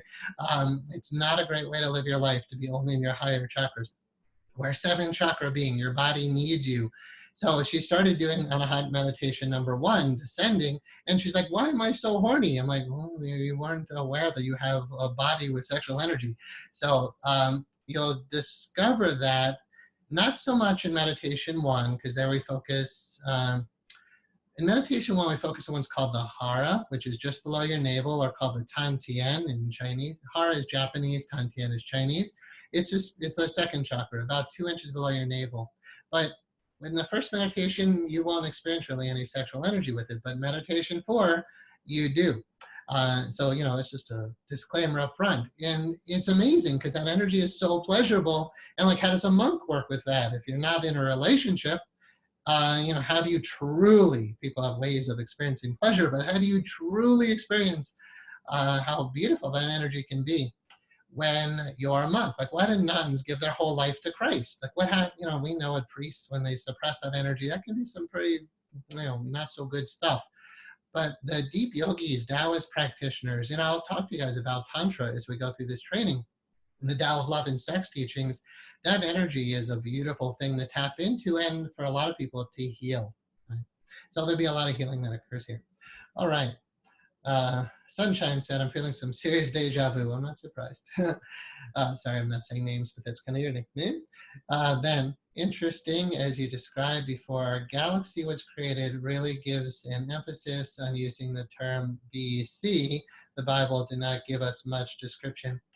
Yeah, as a religious scholar, there's a lot to pull from any scripture, yet to really understand what's going on, it can't just be one book, right? And I'm a huge fan of quantum physics and modern science. I am a seeker of truth, and, anywhere you find truth, you take it. So there's a lot of great stuff in the Bible, yet I would say, yeah, study the Hindu scriptures, the Buddhist scriptures, Taoist scripture. There's some Islamic, there's Sufi scriptures, Zen tradition. There's so much good stuff out there. And I'll introduce you guys to a whole lot of that as we move along. But yeah, the idea before the galaxy, you said, even before this universe that we understand, right? What was there before? And mysticism is actually about exploring that, and so is science. Here's a thing about modern science and how I can integrate some of that here. In my college religion major, I did an independent study with one of my professors, and it was called They Found God's Hiding Place. And I forget the exact subtitle, but it was like a comparative study of mystical religion and quantum physics. And there are some amazing books that show the correlations between the two. And some of the stuff that's coming out now, I'll introduce you to some YouTube videos as we go through this. Science is very much showing what we're talking about here. Not every scientist, of course, is a mystic, but a lot of them, through the implication, just say, well, it has to be. But what happens in science, even if they can say, yeah, there's a big bang, all this energy came out, it's making all these forms, everything's following the golden ratio. It's like, okay, it's there. You can't deny it. You can measure it. You can see it. It's there. You can experiment on it and prove it's there. But you can't feel it with science. So I love that science is confirming all of this and helping us to understand using a different part of our mind. But in mysticism, we explore it directly. And one good out-of-body experience of cosmic consciousness or experiences of journeying back into source energy. I'm like very serious about this. You leave your body, you transcend the physical plane, etheric plane, astral plane, through the causal plane, through all the light pouring out of God, all the subatomic particles pouring out of that source. You become one with that light, no body, no time, no space. And all that outpouring of light is what's pouring out of black holes. There's definitely some modern science that's saying, so we know black holes, right? All that energy is being sucked up, all that light into that one place. Well, where does it go? There's very modern quantum physicists who are saying it's very plausible that it's pouring out into other universes, that's big bangs in other universes, in a multiverse model. You can experience that in deep mystical experience. I have experienced that in deep mystical experience. So when they talk about the Big Bang, I'm like, oh yeah, that's what's happening. Not necessarily as simple as anybody could describe it in words or charts, but totally. So yeah, there's so many ways for us to tap into truth, but for me, meditation, honestly, is the best way because it's your direct experience of reality. So this isn't just stress reduction meditation. This is like serious, deep monastic kind of stuff. And it might not be for everybody, and I'm willing to be totally honest about that. All right, let's do a few more chat pod things, and then I definitely want to cover as much of the PowerPoint as we can tonight to give everybody a good overview. But again, this is going to take months, so we'll just go at our own pace. All right, someone said, does this system require that meditation occurs in the lotus position? I'm going to cover that tonight. Or is sitting in a chair acceptable? Anybody can do this, yet there are benefits of sitting in the lotus position before. It took me a long time, like up until today, when I decided I was going to start teaching this, to figure out how am I going to sit on the floor in meditation, because here I'm in a sort of a suit and I'm sitting in a chair. But I did set up this office. That behind me in the floor is a meditation cushion. So maybe today, but definitely by next time, I'll start sitting meditation with you, and maybe eventually I'll invite you to turn on your cameras, maybe, I don't know. But I want this to feel like community, that we're in the same room, the same monastery, sitting together. So I do want you to feel like you're entering into a monastery. They're very sacred traditions, and when I show you the website, which again I won't have time to do today, This is like monastic level instruction, but you can do whatever you want with it. In monasteries, again, which I've lived in, you can be a monastic, a monk, or nun, whatever you want to call it. We don't have those words here. I'm just referring to kind of how I know myself. And then there are lay practitioners. So, lay practitioners, they don't live in the monastery, but they're part of it. It's nice to feel like you belong to a spiritual tradition and something that's solid and real. What I've taught for years with this stuff is, in Buddhism, we have, it's called the 3 gems or the 3 jewels. It's called Buddha, Dharma, Sangha. Any good spiritual practice, you should have a teacher. That word is Buddha. I don't claim anything here, but I would be the teacher in this. So you have Buddha, or the teacher. You have Dharma, and the translation of that in this context are a core set of teachings that are solid, trustworthy, they're comprehensive, they're cohesive, they make sense, they don't contradict themselves. I do believe what we're dealing with here is that. So Buddha, Dharma, teacher, a set of teachings, and Sangha is the community of practitioners. You really can't have a deep spiritual path if you're walking alone. There's no such thing as salvation or liberation that happens alone, right? We all go together or we don't go at all. And this is a beautiful wave of me getting to share this stuff with you guys. So Buddha, Dharma, Sangha, teacher, teachings, and community. So we'll meditate together in the future classes. I'll sit on the floor. I'm usually now, as I'm 47, I'm not in my 20s anymore. I'm not doing as much intense yoga, and I'm not as thin, and I work out. So full lotus is actually hard for me now. So I'm usually just in quarter lotus, and I'll show you again pictures of this, some graphics today. And then there's half lotus, but you could also, I'll show you how to sit on a seiza bench or straddle the cushion in the seiza position. And then you can use a straight back chair. Mostly you don't want to be lying down when you do this kind of meditation, and you don't want to be like sitting on a recliner. This is not like hypnosis, this profound relaxation. If anything, it's very close to what Zen meditation looks like, and that's usually in a lotus position.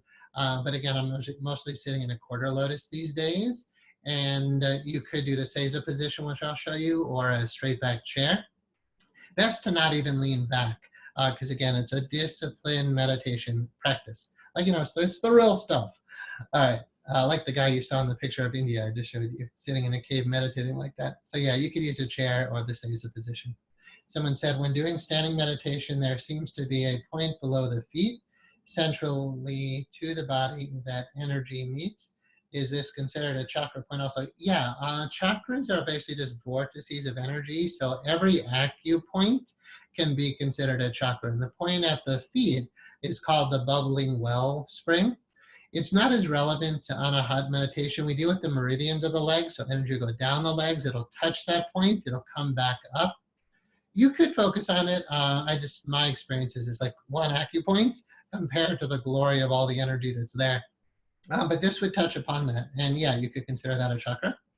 And someone said, I cannot truly believe how enthralled I am with your words, teaching, symbolism, and the description of Anahat thus far. I'm really blown away. Thank you.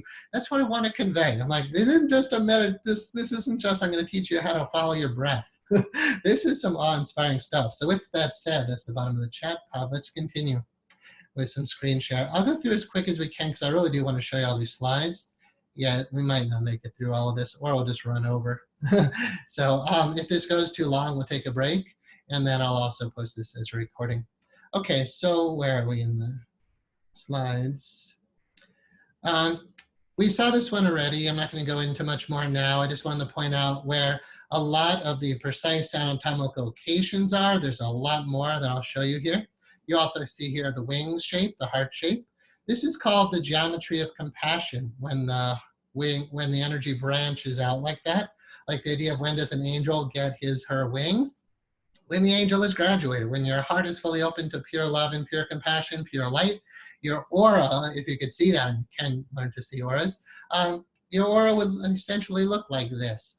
So what I want everybody to start to grasp with the Anahat system is, you might just think you're a body and that's all there is, but once you start tapping into that, these energy grids are inside of your body, inside of you, and you start transferring your consciousness from the physical to these subtle energetic grids, you're just not physically human anymore. I am these geometries, like on one level of the being. Like just like you have feet and you have a heart and you have hands and a nose, You also have these geometries, and you can put your attention on your hands, right? Like, hey, I have hands. Well, you have these geometries, and they're made of, when they're fully open. By the way, most people are not aligned to these at all. They're highly blocked. The whole system unfolds. It opens all your meridians, all the chakras, all the nadis, and I mean all of it, not just like some meditations, like Zen, you focus largely below the navel. In yoga, you focus largely on the third eye. Lots of meditations are about opening the heart and finding more love and compassion. It's just so hard to find something that deals with all of it. And again, I never found anything that dealt with all of it until this meditation system came to me. Again, I didn't invent all this stuff. So just working to give you an overview is way too much to cover in one slide. Here's some benefits of the system. It'll help you to feel more grounded and solid in your body, which is a good thing. A lot of spiritual people are real space cadets, right? It's nice to be able to have a functional life, hold a job, pay taxes, make money, right? Be a real human being.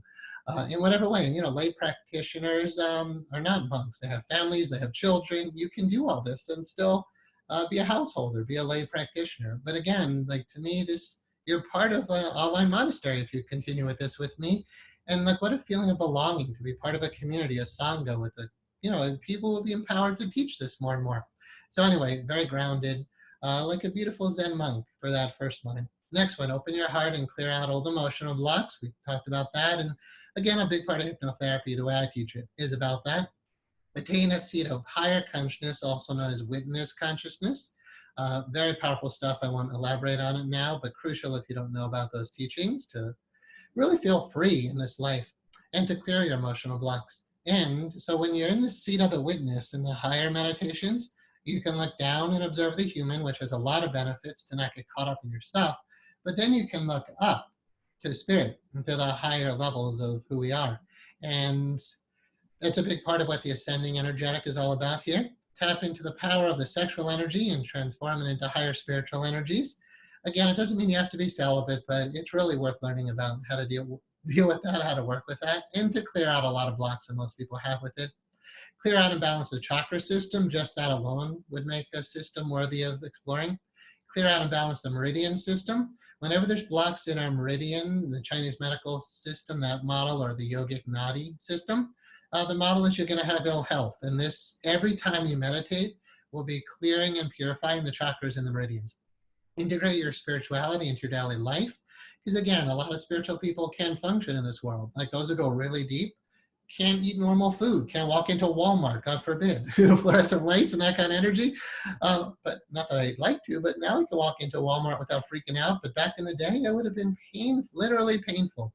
So hopefully I'll get talking more about the unfolding of kundalini and just how sensitive your system becomes and how dysfunctional you can become in the world. I was very dysfunctional for years, and only dysfunctional in the sense of having to live in the woods or in a monastery, just meditating for hours a day, and couldn't really integrate it into my daily life. This system does that, which is huge. Establish a clear connection to Source and God. So for me, that is a living presence. Unfortunately, I'm in Pacific Coast time, so when I finish this class, then I will actually go meditate, because it's still afternoon here in California. But I do want to kind of invite you into my evening meditations. I usually spend a good hour doing basic, gentle yoga. I'll do more workout, power yoga stuff during the day. And we can talk about all that. This is part of a very significant, healthy lifestyle and really meant to get success in every aspect of your life.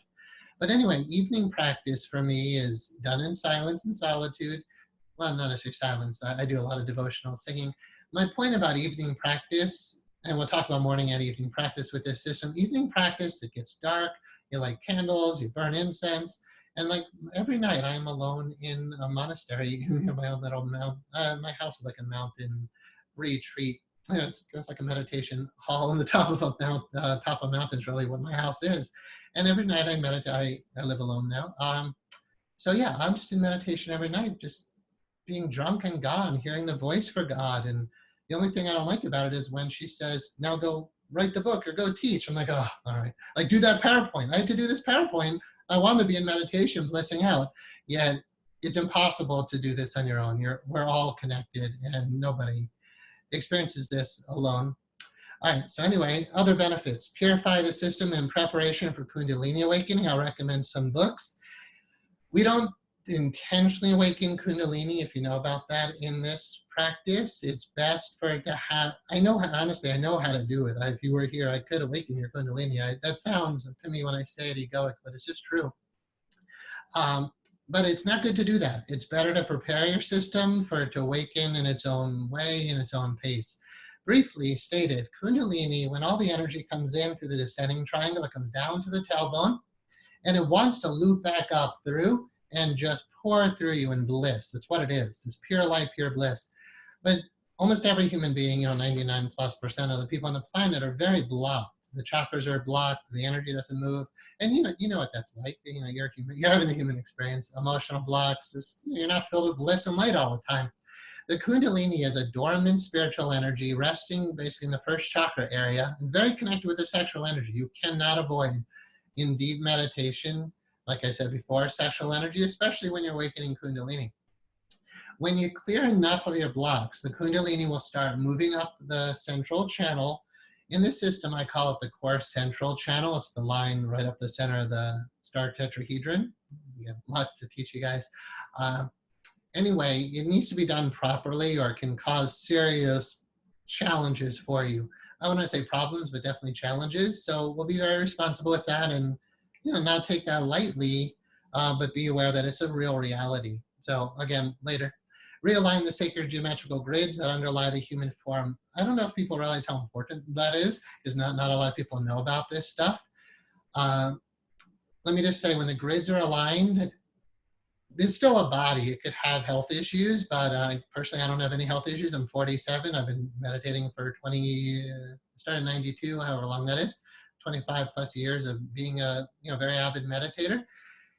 When your system is aligned, again, I'm not saying, a meditator couldn't get sick, but when those grids are aligned, you should be really healthy.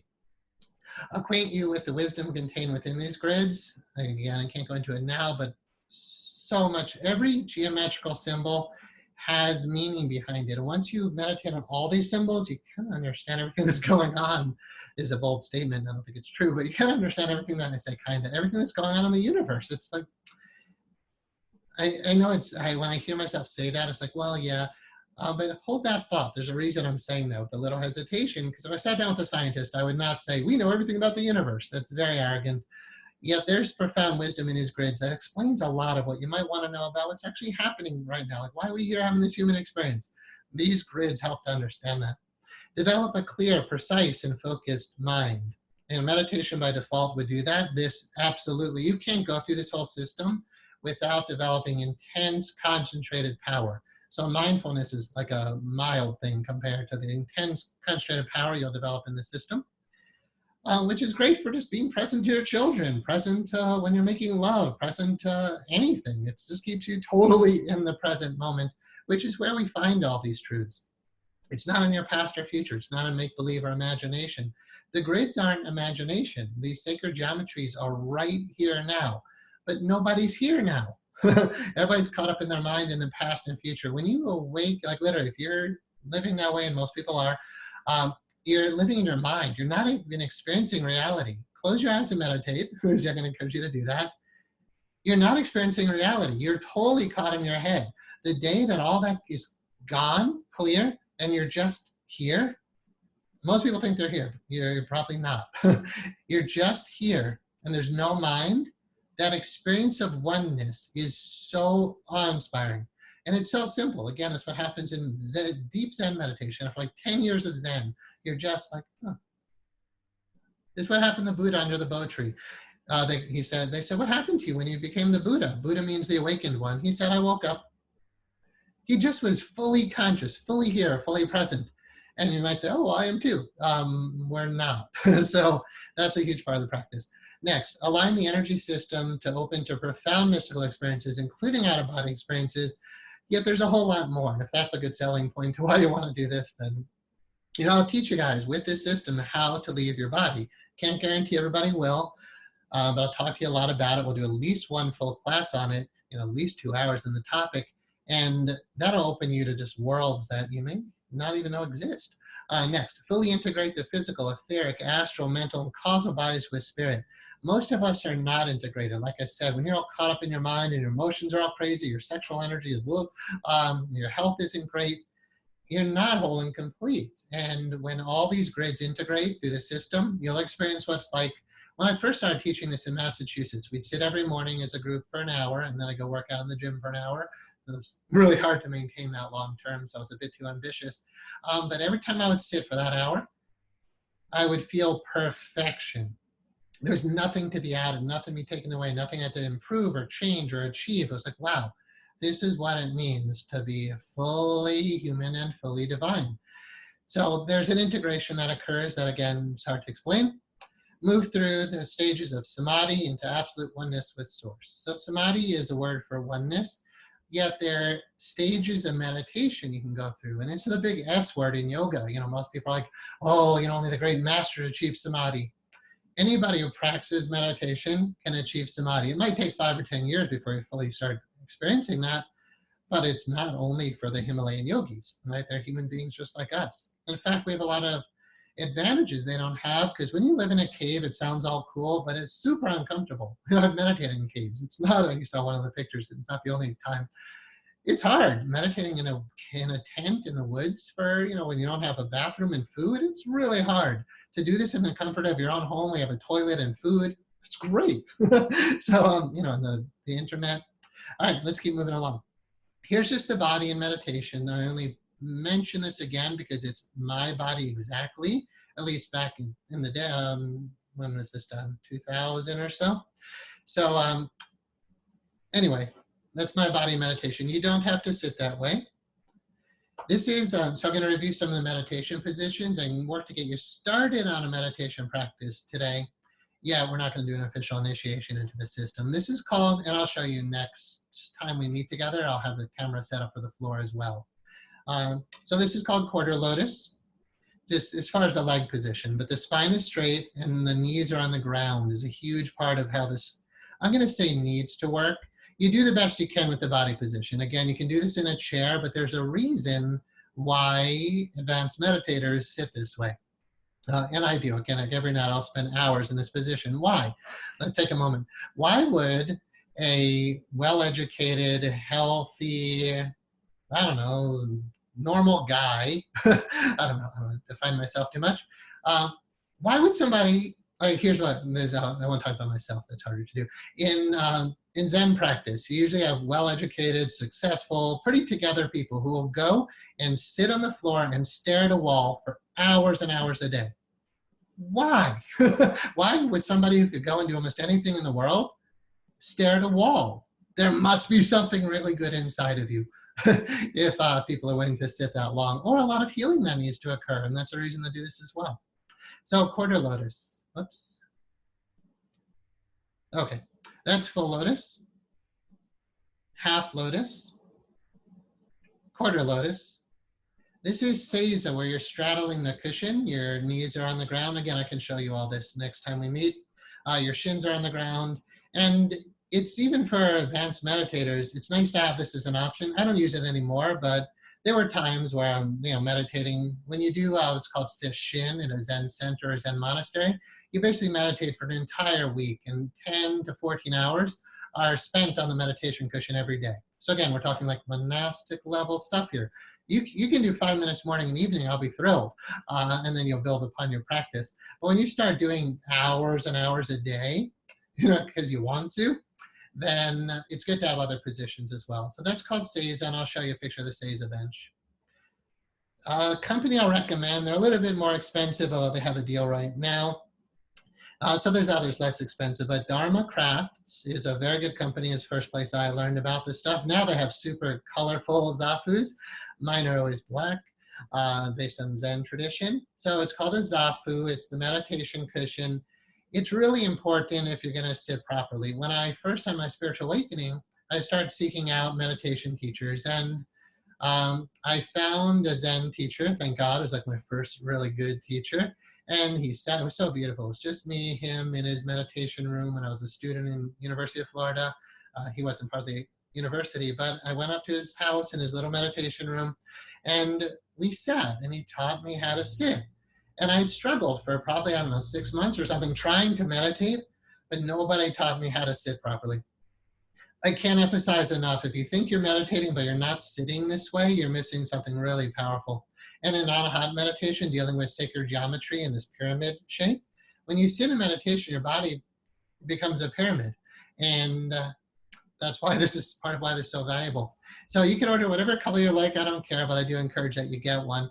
There is, let's do screen share with something else. Dharma Crafts has PowerPoint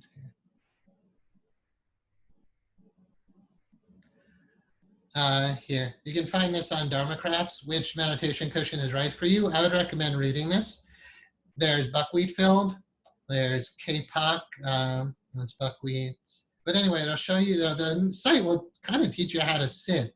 Of course, I'm going to teach you directly and talk about a lot of variations for Anahat meditation. But I would recommend exploring the site and definitely get a zafu, and we'll go back to PowerPoint. Everyone wants me to use Zoom. I like Adobe Connect so much better. My students know what I'm talking about, and my staff. All right, so Dharma Crafts, Zafu, and then Zabuton. So I have one right behind me on the floor. I can start showing you how to sit on it next time we meet. But it's good to get both, and now they're so cheap, $36.75. So you can get the set for under $100. And you want to have a Zafu and Zabuton if you think you can sit on it. The big part of why yogis do yoga is so they can sit meditation. I know yoga became very popular in the West. It's awesome. But the ancient yogis designed that system so they could sit for hours on the cushion. So I'll be encouraging you, and maybe we'll see how it goes. Maybe, turn on the camera and do my evening practice with you guys. Again, that happens at usually 7 o'clock Pacific time. That's 10 o'clock Eastern time. I'm not sure how that'll go over. But, my evening practice is pretty much what I want to share with everybody. All right, Dharma Crafts, Zafu, and Zabuton set. Again, whatever color you like. I use black. Here's the Seiza bench. So I showed you can straddle the cushion, or you can actually sit on a bench like that. Almost anybody can do that. If you can't do any of those 4 positions, full lotus, half lotus, quarter lotus, or Seiza, it's a Japanese word for sitting like that, then you can sit on a straight back chair, only just don't lean back. So your spine is straight in meditation. Look how the low back is concave. There's actually the pelvic girdle, we'll talk a bunch about that, is tilting in a way that the belly pushes forward a little bit. All the energy goes down to the second chakra region. We'll start calling that the hara. It's the Japanese word, or tantian, the Chinese word. I'll say hara because it's easier. But pretty much that's how I'm going to encourage you to sit. There's a reason why they've been doing that for thousands of years, and I've tried every position. I can tell you the lotus positions are just so much better as far as what you'll experience. And you'll be able to appreciate the geometries better. But anybody can do this. Just do your best to work towards these positions. I'll explain them more as we move along. But you might want to start ordering this stuff now, because maybe you'll have it before next time we meet. And if you can't get this stuff before next time we meet, just get a bunch of pillows you can stack up.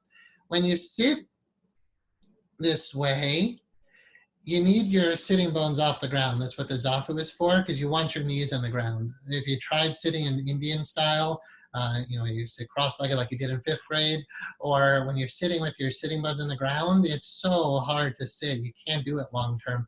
When you learn to sit this way and do some yoga and work into it, then yeah, you could eventually be sitting for hours. And I'll teach you how to do that. It's not that you just sit without moving for hours. It's kind of impossible. But there's many things you can do to break up the whole session. And again, my evening practice will be, it's different now that I'm teaching Anahat again. I have to spend more time doing PowerPoints and whatnot. But my evening practice will probably be usually 4 or 5 hours long. Morning practice is long, but nowhere near what the evening is. Anyway, next. All right, some of the traditions we'll learn just so you can know. Together we'll be exploring, of course, meditation, and much deeper than I think you may have thought at first, the body postures, and a lot of specifics. I'll show you lesson 1 briefly, the workbook for that, and talk about some of the things you'll learn there. Yogic philosophy is a big part of my understanding of what's going on in all this. Buddhist practice, very specific, very much from the Zen tradition. Oops. Taoist practices that relates to Tai Chi, Qigong, and Tao of love and sex teachings, as well as just deep Taoist meditations. A lot of Chinese medical theory goes into this type of stuff. Bhakti, that's the meridian system, understanding energy, understanding the organ system. So Chinese medicine is really profound for the energetic understanding. Bhakti Yoga, devotional love of God. It's one of the highest, fastest paths towards the divine. But when you see bhakti yogis, the Hare Krishnas are very much a bhakti tradition. They're not always the most functional people in the world because, again, you get so drunk on the love of Krishna is what they do. And I'll teach you about that kind of stuff. I don't know how much I'll show you ecstatic devotional chanting because that's usually private. If we're all in a room, it might be different. But, we can see how that unfolds. I do want to say real quick, I'm not asking for any money from this in any way. Yeah, I'm going to say we're kind of creating an online monastery here that could go pretty big and could get out there a lot. And I'm inviting you to bring your resources to this, like be part of this. So if you play music, I don't play music, but I sing all the time. Every night I'm always singing to God, doing mantras, devotional chants out loud. We might get into that someday. We'll see how this unfolds. So if you're a musician, awesome. I do need a good video person to edit the videos and graphic person. The Anahat imagery is all just very simple line drawings. I need a really good artist, so hint, hint. So, feel free to be part of this community. Not only a student, but I'm not asking for anything. Just saying you might have a part to play in all this. Social media, I'm never on it. I could use some help there. Anyway, I really don't want to ask for anything of you guys, but that's the one time I want to mention that. The meridians and the nadis, I don't know how much we'll go into every single Chinese meridian. There's 12 major ones, but they're good to know. So we'll probably cover at least the major 12. And then we'll talk more about Kundalini awakening. Kabbalah is the tree of life. I'll show you briefly tonight is similar to the chakra system, but it's actually more elaborate and more complex. And it's very good to understand in this kind of meditation. So we'll definitely go into Kabbalistic teaching. Christian mysticism. I won't comment much on it now, but Christianity goes a lot deeper than just the superficial, it's called exoteric religion. There's an esoteric aspect of Christianity, which can be very beautiful. So if you are a Christian, this will only deepen your faith in Christ. This would never lead you away from that. And again, any religion you're in, it would deepen your practice. Kabbalah comes from Judaism. So you study this, you study the six-pointed star in the system, you'll find your Judaism deepens. I'm very influenced by Sufi, the Islamic mystical branch. So that'll become part of this. Sacred geometry, of course. When this all came to me, I never heard of sacred geometry. There were no books on it that I could find. There was no YouTube. Now, I encourage you guys over this next week, start looking at YouTube sacred geometry videos. It'll blow your mind if you haven't explored that yet. The ancient mystery schools, we don't have much time, so I won't cover that now. I won't comment on it now. The chakras, definitely the golden ratio, the Fibonacci sequence. We'll also be taking time with each of the meditations to talk about what they do. So like descending is about coming into your humanness. That means that I'm going to encourage you to exercise, to work out, to take really good care of your body. Life mastery work is about success in every aspect of your life. So to some degree, our students in our hypnotherapy school definitely get this. Very in-depth training in the life mastery course. And that would involve making every aspect of your life successful. So fitness and nutrition will touch upon, at least I'll give you pointers about what type of fitness works good for meditation. Doing yoga is, again, designed for sitting on a meditation cushion. And nutrition, what kind of foods are going to help you in this path, and what foods actually can kind of hinder or sludge your kundalini energy. Creating and manifesting. Once you tap into these higher mystical states, you become very powerful in that whole law of attraction theme, or manifesting what you want in your life. So that'll come up, which involves manifesting prosperity. There's no reason to be a poor yogi this day and age. Opening the heart teachings, out of body travel, meditations on higher consciousness, stuff that's not directly part of the Anahat system, but it'll open your mind to things. That'll most likely cause some pretty profound experiences to occur. We'll definitely talk about stages of spiritual growth and how to move you through those stages. And if you become a teacher of this, how to move others through those stages. Quantum physics, I'm not a quantum physicist, but I'll introduce you to everything I can, because once you see that science is supporting all this, it makes it pretty comfortable. It's not like, oh, I'm Christian, but it totally goes against evolution. It's like none of truth shouldn't go against truth, right? What's real should just align with what's real. The Buddhist precepts as well as yogic precepts about morals and ethics. We'll talk about that. You can't really be on the spiritual path if you're not considering your moral and ethical principles. And these traditions have given us not commandments, but ways to live our life that really, when you're doing deep yogic practice, it helps to support you in being able to sit on the cushion, right? If you're out there stealing and lying, and you got the police knocking on your door, how are you gonna sit there and meditate? If you're filled with guilt, how do you sit and meditate? So we'll talk about that to a degree. Definitely samadhi teachings, definitely tantric teachings related to the Taoist tantric teachings, Tao of love and sex teachings. And we won't do Tai Chi and Qigong together, but I will, maybe not, I don't think we will, but I'll explain how the systems work, because this Anahat meditation system is like Tai Chi and Qigong. It's just all happening internally where you're not moving. And I could show you, I do Tai Chi. I could show you Tai Chi and Qigong forms, and you'd be like, oh, that's cool, I want to learn that. But in meditation, all I could do is show you that I'm sitting still. So that's why it requires this explanation to show you what's happening inside. But it's like a complete Tai Chi form, just sitting in silence, still. I would recommend, if you decide to move forward, to read my book, The Sacred Geometry Meditation, and the book, The Anahat Meditation System. The Sacred Geometry book is it's 175 graphics. A lot of those I'm sharing with you here. But if you're going to do the system, you definitely want to read that book.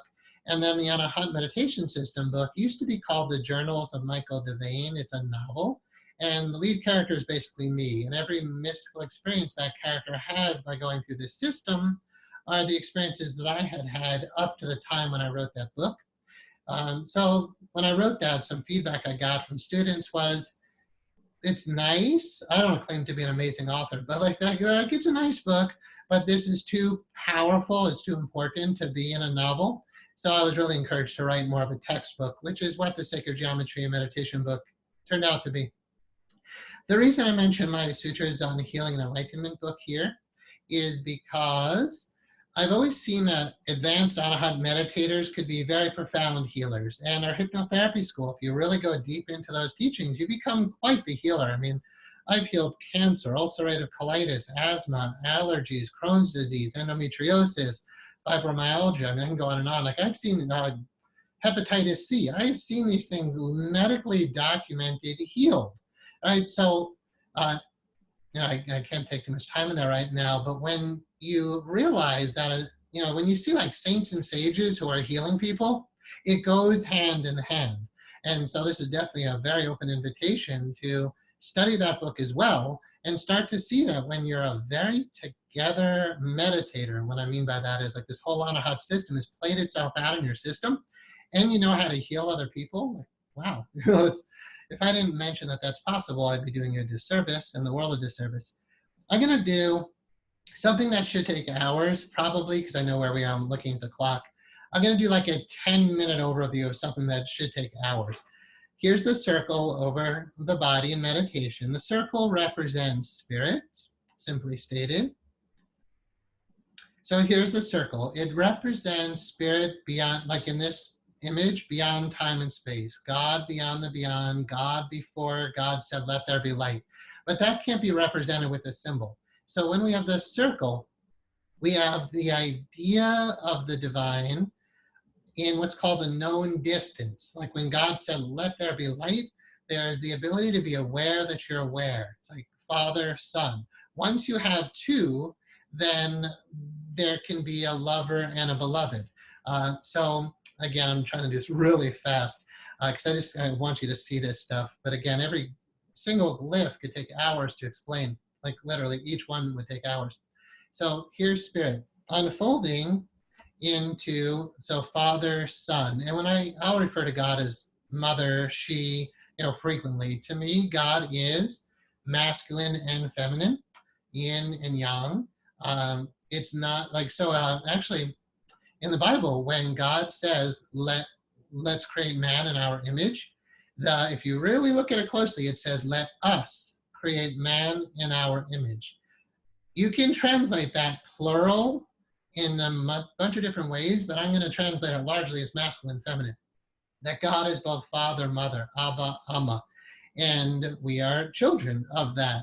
So the image here in the center, this is called the Vesica Pisces. looks like an eye. This is where the Jesus fish in the back of cars comes from. Again, like hours for each glyph to explain them. But the one becomes the two is simply what we can say there. This is an emanation model similar to Kabbalah or the model of the chakras. Or, there's a new theory with E8 is a very modern version of quantum physics. I have some videos on the website I can show you. And they are not calling it manifestation because that's kind of a new agey way to say it. They're talking about, what was the new word? Emergence. That you emerge, your body, your being emerges out of the energy, the geometries that make up this whole universe. So that's cool. We're going to the Tai Chi symbol, yin yang, again, Taoist philosophy and the idea of male, female. Om is at this original point when God said, let there be light, the word in the beginning, that word in Sanskrit is Om. And that becomes a very powerful part of how we do the meditation system in the idea of mantra. So you can use mantra in the Anahat system, but there's other ways of what you do with your mind in the system that we'll go into. The one becomes the two become the three, and here's where we get the Trinity. And it's here where we get our first equilateral triangle, which is going to help us to understand where the six-pointed star is coming from. So understand these glyphs as the way, I'll just use the word God when we say the divine, is manifesting him, her, itself into the whole universe. Like I said, there's light in the beginning, there's sound, the Om, the word, but there's also geometry right there, which means all the mathematics are right there. But fortunately, we don't have to go into mathematics to understand all this. At the beginning, we have the Big Bang, but even more subtle than the Big Bang idea, we have what's called the Om point or the Bindu point, where all the subatomic particles that will manifest into all of creation are emanating out of one central source.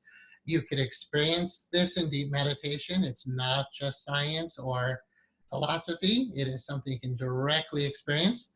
And you can go right through all that light, right through that circle, right into the very source of creation. And I mean that. I could be humble about it, but it's humble to speak the truth. And you can go right into that in the deepest states. This is called Sri Yantra. We'll go into it as we explore the more advanced geometries. But one thing I can point out, this is the geometry of Om. It's what the sound would look like if you could see it visually. And this larger pyramid here is a 52-degree triangle, but that is the exact same shape and dimension of the Great Pyramid on the Giza Plateau. We'll come back to that in a moment. The one becomes a two, the two becomes a three, and then it keeps manifesting. Here's what's called the cascading circular template in sacred geometry, 4, 5, but notice how these aren't complete yet. 6, 7. Once the divine has manifested 7 levels, 7, right, the seventh heaven idea, but that's kind of misleading, but the 7 chakras are not misleading to give you a visual. Once the divine has 7, then the six-pointed star very clearly can be seen. This image in sacred geometry is called the seed of life. Again, we could spend hours on each one of these, but I want you to see this for the first day. Once we have triangles, the point in the center of each triangle, once we overlap them, we have 2 interlacing 60-degree triangles, or interlacing, hesitation is there's so much to share, interlacing triangles, but eventually I'll start introducing you to level 2 of the Anahat system, where we don't see it in 2 dimensions, we start seeing it in 3 dimensions.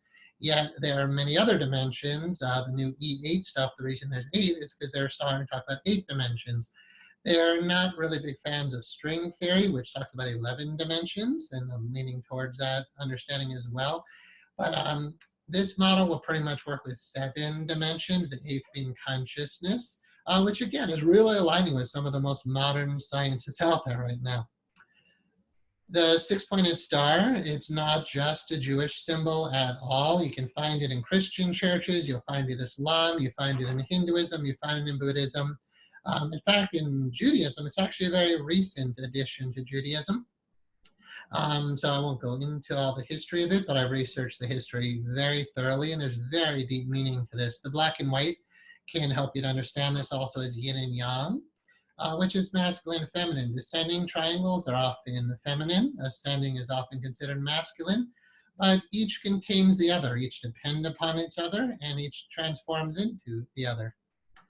The star can be broken down into the 4 elements: earth, air, fire, water, is what these are symbolizing. Again, zipping through this very fast. This is the seed of life pattern, but then you can keep adding more circles around, and you don't just do these arbitrarily. You have to put them in the exact spot they belong. So here I'm showing you an unfolding of the template. Now, keep in mind, this geometry is underneath everything you see. You just have to take my word for that now. DNA sequences, amino acids, galaxies. I mean, the geometries that you're seeing here are behind everything in creation. Your ear, your arms, your whole body is based on these geometries. Pine cones, nautilus shells, and I'll show you a picture of all this stuff someday. This is behind everything. So if you keep doing this, which is what the divine really is doing, it just gets bigger and bigger all into the whole universe. Yet, eventually, we can start getting some very meaningful symbols. This is called the flower of life. Again, you can do your research on it. There's nothing hidden anymore. These used to be very secret, ancient mystery teachings, but now with the internet, this is all over the place. And I'm glad. I don't know if everybody fully grasps the depth of it, but you look at it and you're like, this means something, right? There's got to be something to this. What is this? And you can't really go into it now, yet I'll just show you the visuals to let your deep inner intuition kind of grasp what all this is. So this is called the flower of life. Out of the larger template, you can't get these 13 circles out of the flower of life, which is part of the secrets behind all this stuff in the ancient mystery schools. But here are 13 spheres or circles called the fruit of life. And when you connect the center of all of those, so those aren't just randomly placed, it's a very precise geometry there, you get what's called Metatron's cube. Metatron is considered an angel in, I'm not sure it's actually biblical, but in the Hebrew, the therefore Judeo-Christian Islamic tradition, Metatron is considered an angel, but he's considered the lesser Yahweh, like the child of God, basically. So you can consider that this template we're looking at on the screen and on the bottom right is one of the most profound underlying grids that makes for the human form.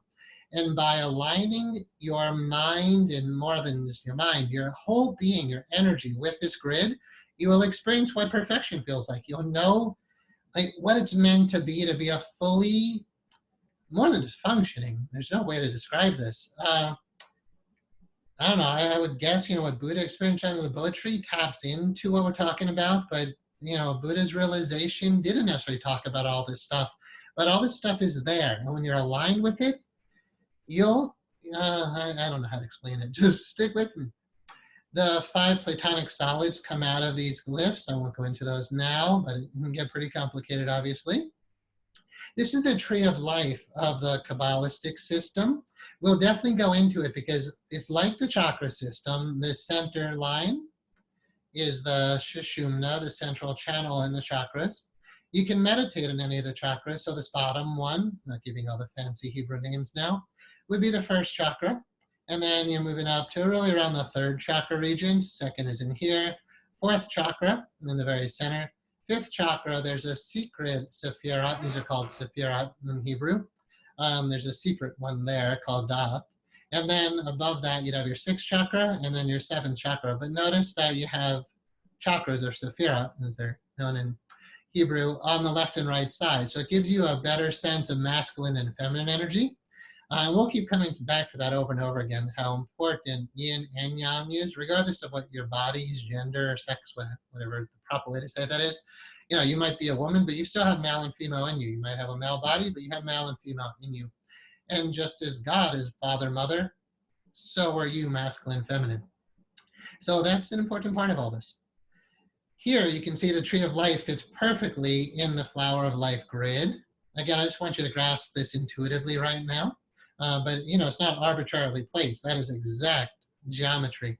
Then, very briefly, what's called in Hebrew gematria, I'm not sure I pronounced that exactly right, or my Hebrew isn't all that great at all. This is the 4-letter name of God. It's usually written, in Hebrew is usually written from right to left, not left to right. The symbol up above, this is Yod, then He, Wa, He. Every letter in Hebrew also has a numerical equivalent. So you're not just looking at a letter, you're looking at a number here. All right, so when you look at Wa up at the top, that's number 10. The numbers don't mean very much right now, although my sacred geometry book does go into that. What you're looking at here is pretty obvious: head, shoulders, arms, torso, whoops, you know where that was probably going, torso, hips, and legs. So when we say Metatron, the lesser Yahweh, or we are children of God, the human form, this is called in the Bible, we have Adam being the first creation of God. But there's really deep meaning to that beyond just, there was a guy 5,000 years ago that God put on the planet. That's kind of kindergarten level thinking. Adam Kadmon is the mystical understanding of who that is. And really, we are that. But we're not really referring to your body. Your body is just the vehicle. There are these underlying energies or grids that make up who we are. But when I first saw that, God's name, this is Yahweh, by the way. That's, if you were to, you can't really pronounce Yahweh. That's a name that can't be spoken in Judaism. But this is Yod-He-Wah-He, or Yahweh. And we are drops or sparks of that reality.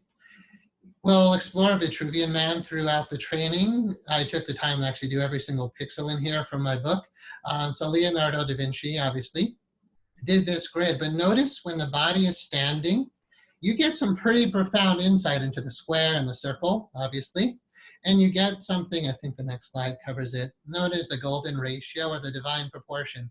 This is a 1 to 1.618 ratio.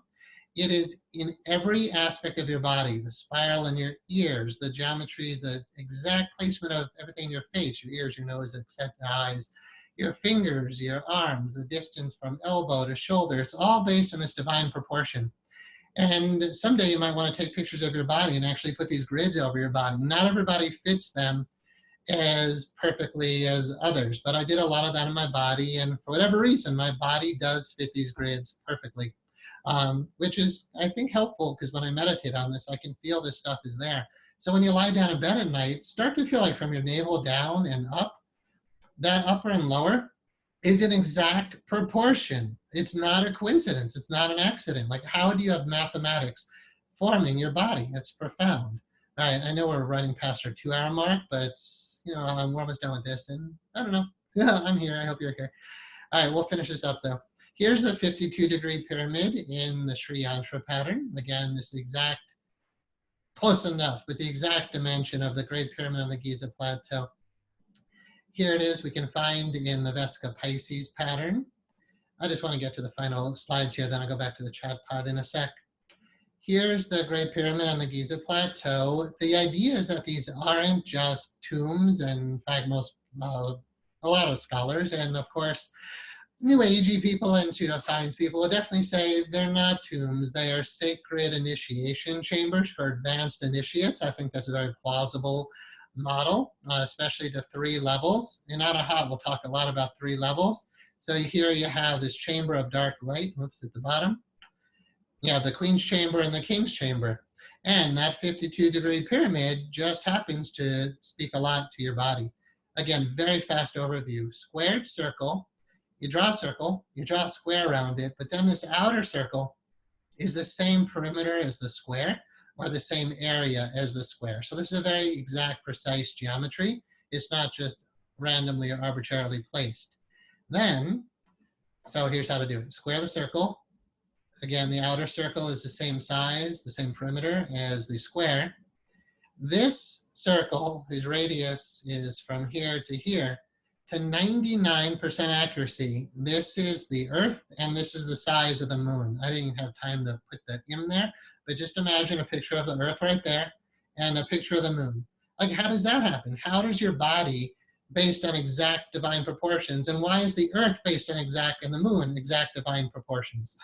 It's not just a random coincidence when you start seeing it that way. So here's the Great Pyramid on the Giza Plateau, fit perfectly in that grid. And here it is on your body. This is what I want to get to before we wrap up the PowerPoints. Again, look at the exact precision of it, but you can't really see exactly. However, here's a pyramid. Here's the exact Anahat chakra, needle point, down to the acupoint in the very center called REM 17. The nipples are on that line. So no one grid can explain everything about who we are. Yeah, we have lots of other grids. So this is why we sit on a Zafu and Zabuton in meditation.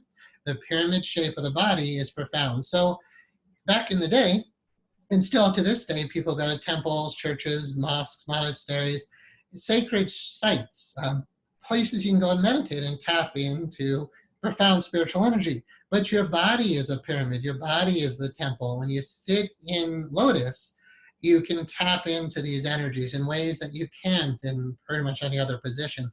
So anybody can do this system, but I'm telling you, if you can get your body to be able to sit this way, this is quarter lotus, you'll experience these geometries in a much more profound way.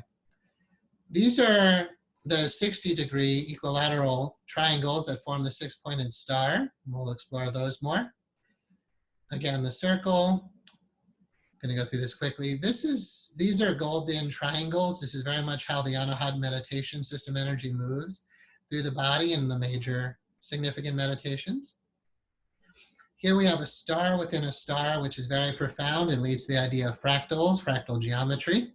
But again, look at, here's this circle. It's the exact size of the head. And this is my head. It's not just, I didn't draw this to fit the geometries. We took a picture of my head, my body, we traced it.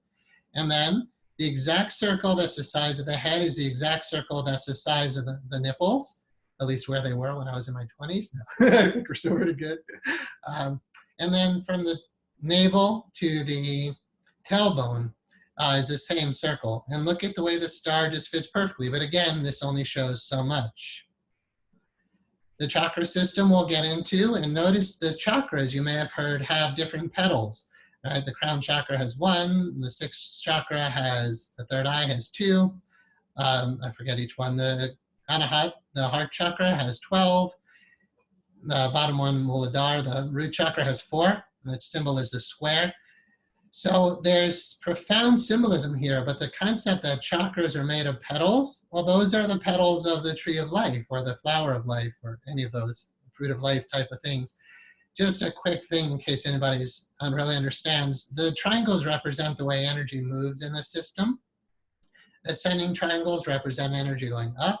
Descending triangles represent energy going down. And you'll learn all about how to move energy through your body in this way. The reason I commented on this, the fifth chakra going down and this going up, it really wouldn't go that way. But what I'm showing, because it has to go like up or down, and technically it can go up and down, but the heart is the integration of those. So we have higher chakras, lower chakras. Anahat is the integration of the higher and lower chakras. That makes this absolutely worth commenting on briefly. Also, what's kind of neat, the symbol for the second chakra is a crescent moon, and look how that fits perfectly in the hands when the hands go in what's called Maha Mudra. This very profound hand gesture that we take that links up all the meridians of the arms. And like a symbol is just exactly right there. The square represents earth or matter. The circle represents spirits. Again, here we have the 1 becoming the 2. The Om is at this higher level. And then the 3 and the 4 coming all down to the heart. So matter, spirit, and the heart, Anahat, is the integration of both. Metatron's cube over the body. Now you can maybe start to appreciate what you're looking at, right? Like, why would the shoulders be exactly there? Why would the nipples and the navel be exactly there? So it's not when the body's standing, like Leonardo da Vinci was showing. Everybody was like, wow, that symbol, that Vitruvian man image is amazing, right? What is that all about? Yet it's not as profound as when you experience the body sitting in a lotus position in meditation. So kudos to Da Vinci, but I think we've actually had time to go further to really understand the divine proportion in the human form. This is where a lot of the energy moves in the Anahat system through these golden ratio triangles. This is my favorite. My mother is she's retired now, radiologist, nurse, radiologist, medical assistant. And she had a picture of a meditator the x-ray of a meditator, and it was just a fake drawing. It wasn't, I asked for it, but it wasn't precise geometry. So it took months working with an artist. This is like my exact skeleton, as good as we could do. And if you look really close, there's a chromial processes of the shoulder, the end of your, or your collarbones. And look at the way the torso fits into this very precise grid. The top of your pelvic girdle, your tailbone, again, you have to imagine as if you're looking through at the level of it, but your tailbone is right there at the bottom.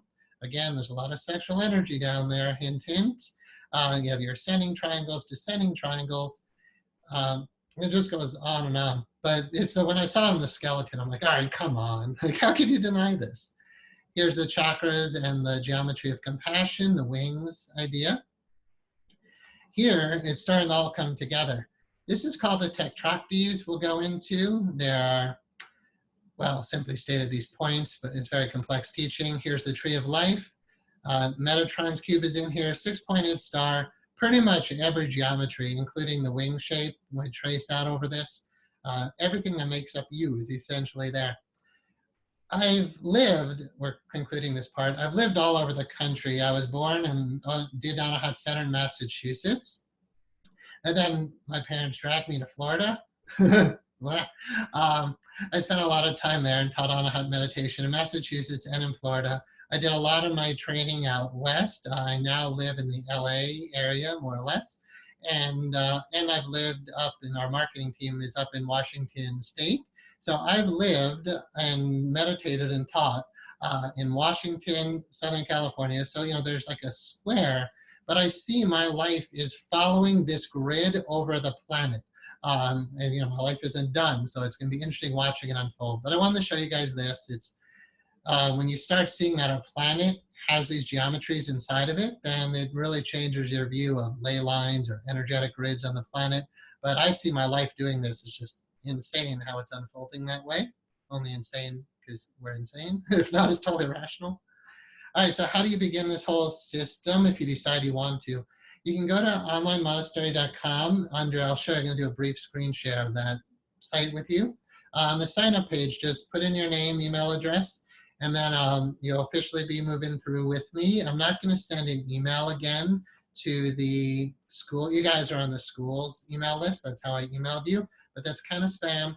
So I knew it was worth doing. So anyway, you heard about this because you're on the school's mailing list, but I'm not going to keep mailing you through that. So get on the mailing list for the Anahat meditation system.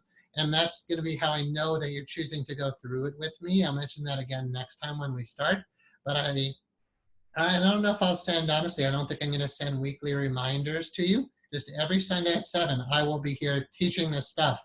And go through it at your own pace in your own way. Again, all the recordings will be posted on the website that I'll show you in a moment. But sign up so I can know you're interested, you're going through with me. And depending on how many people there are, that'll determine how generous I can be by giving out my email address or, you know, like really being your teacher very directly. It just depends on how many people are going through this current round with me. And again, it'll take at least 4 months to teach everything. And then it'll take you years to really, it's like yoga. You don't just do it for 4 months and you're done. It takes you years to master these kind of things. I would definitely recommend reading my books if you're getting into this, Sacred Geometry Meditation and the Anahat Meditation System. Set up a space for meditation, do the best you can now before any formal instruction, and ideally use a zafu and a zabuton. If you're gonna go through this with me, keep a digital journal, meaning, you know, type it up in your computer so you can email it to me someday. Nothing too personal, because I will ask you to share it with me. Because if we're going to certify you in this meditation system and help you to teach it, this is not like our state licensed hypnotherapy school. I don't know how we're going to track your attendance with this yet, so it's going to have to be a lot of honor system, and, you know, just don't teach this until you're truly, truly ready to. And eventually I'll certify those who make it to the end of the training on how to do this. And I'll probably ask for your journal so I can truly know that you've been doing every meditation, you know, diligently. So keep a digital journal that you can email of your progress so that you can email that to us, to me, when it's time for certification. And then every Sunday at 7 o'clock, we'll be in this exact meeting room. And just show up if you want to be here. Again, no charge. I never ask you for anything. All right. That's that. Give me 1 sec. Hello, everybody. I'm going to do One person couldn't hear. God, I hope everybody else could hear. All right, and let's do the chat pod a little bit. If you need to log off, I totally understand. But I'm just going to keep going, and we'll post this recording later. I won't get myself a drink after 2+ hours. All right, let's do a little Q&A, and then I do want to show you the website and maybe one other thing before we wrap it up. Somebody said, thank you for the clarity on the position. May I ask, does the system include the Merkaba? It does look like it. Yeah, this is all Merkaba. I know not everybody knows what that means. I didn't know what that was. I just experienced a 3-dimensional star tetrahedron in my body when I was meditating. And then years later, I start hearing about the Merkaba. I'm like, oh, that's what it is. I can't be the only one who knows about this, and I'm not.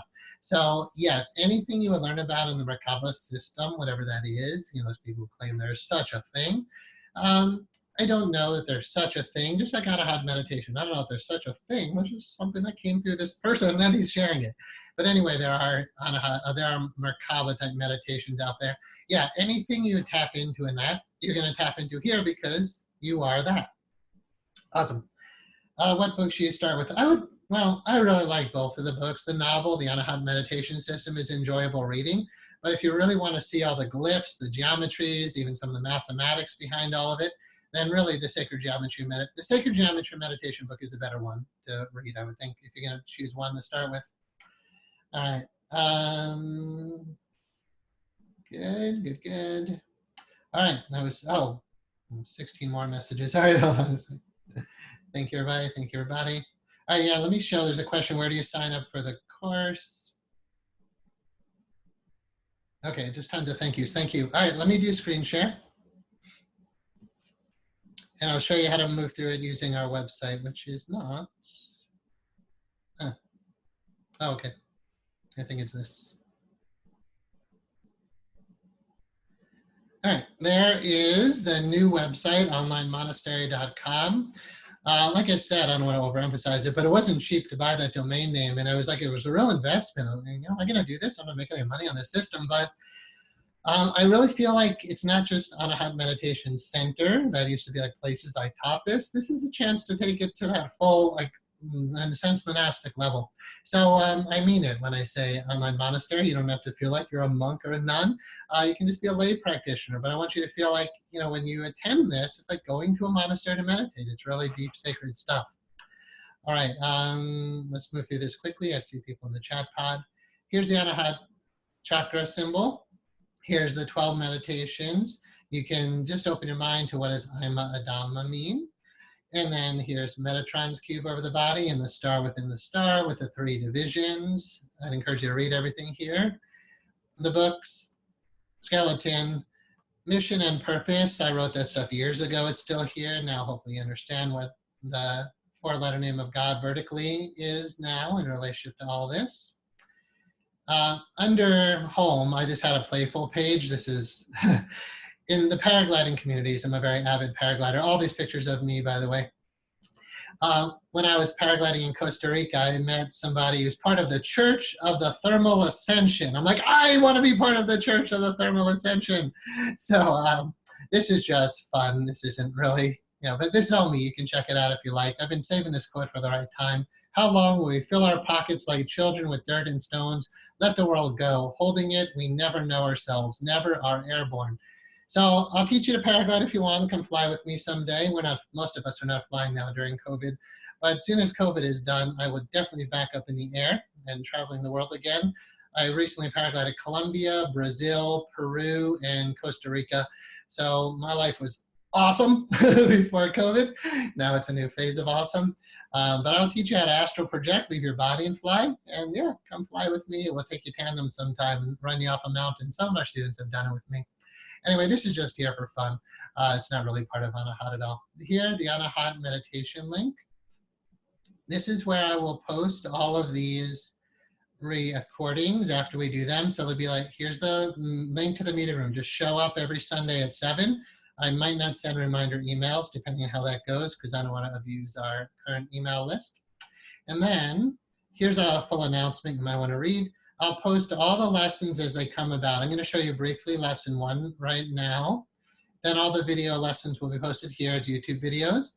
And then please listen by the time we meet in a week from now. Listen to this recording. I made these in 2005. There's audio recordings that teach the entire system. Every time we start learning a lesson, I'll post the audio recording here. There are explanations and meditations. You can learn the whole thing through those with the workbooks, yet I would recommend you learn it here with me with the new technologies that we have. But I definitely encourage any student who's really going through the whole thing seriously, start listening, listen to that introduction. I listened to it again the other night. It's good. A lot of it will be repetition now, but I would definitely recommend listening before next week. So you'll have homework every week. That's one of your homework assignments. Listen to that. And then we'll look at lesson 1 in just a moment. This document, Anahat, A Vision of Oneness, is kind of like the monastic literature. It talks about what I called, back in the day, I don't use this term at all, the Anahat order of sacred service. It's just a little bit too whatever. But I mean this stuff in a very deep way, so you might want to read that as homework before the next time. I did put on here just some bonuses, the Anahat Meditations on Higher Consciousness teachings that I recently did are on YouTube. You can find those here. They're not direct Anahat meditation stuff. And then my Peace Under All Circumstances teachings are there. Let me move this. There's the About page, which will give you an overview. And then I've been finding some of this new science really fascinating. This is going even beyond string theory, the science known as E8. You might want to check out these 3 videos before we meet next time. They're so well done. These people live in Southern California. The stuff they're doing is just phenomenal, and it's really supporting everything we're saying here. And the guy's actually a paraglider, go figure. I got to meet him someday. All right, so there's supporting science, there's the books. What do I have? All right, put some bonuses. I'll put some other ones in here as we go. This is one of my favorites. The Clouds Should Know Me by Now. The Buddhist poet monks of China is a paraglider and someone who lives in the clouds, literally in the top of a mountain. The Clouds Should Know Me by Now. And the Mountains and Water Sutra. Where I lived at Doshinji Monastery, they're the mountain and rivers order, and that comes from this sutra. It's pretty crazy deep stuff. I don't know. I'm not recommending it, but I love the book. All right, and then underneath, don't use the contact form, but underneath contact, if you hover on it, it says sign up. Click on sign up, and if you decide to move forward with me, then that's here. So just fill out this form 1, sign up, and then I'll know, okay, you're on the mail list, you're in the system, and then someday we'll be able to certify you, but that's the way to sign up. Contact, sign up. But not the sign up form, the sign up form under contact. I'll be back to the chat pod in 1 sec. I just want to show you one more document.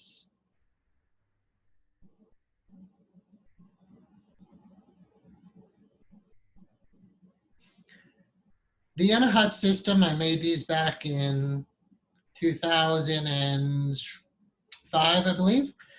Is an entire set of workbooks that I'll get you, no charge. There's PDF documents online. Here's the introduction. So this is on the website. You can read this. Lesson 1 is on that meditation page. So introductory paragraph, glyph for the meditations.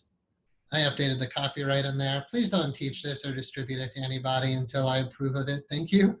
And we want to do this properly. I want it to, the core of it, because we're like, this is the new chapter of launching it. I don't want anybody just teaching it on their own. I don't want you charging for it. We want to do this properly. So, that glyph.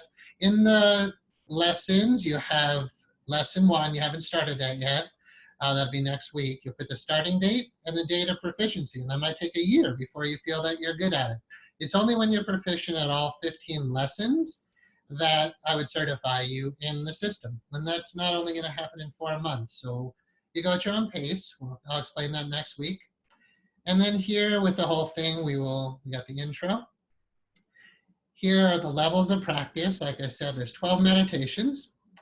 And then for level 1, and that'll take us, almost a full 4 months. Then there's a much more advanced level 2. We'll see how that goes once we get to it. This deals a lot with the energetic grids in 3 dimensions. This would be more of the Merkaba field, the star tetrahedron. Lesson 1 is a bit more body-centered and 2-dimensional. Somewhat 3, but mostly just, because you're on the physical plane. So even 3 dimensions on the physical plane is not saying much. Once you get into the higher energetics, now we're tapping into other dimensions.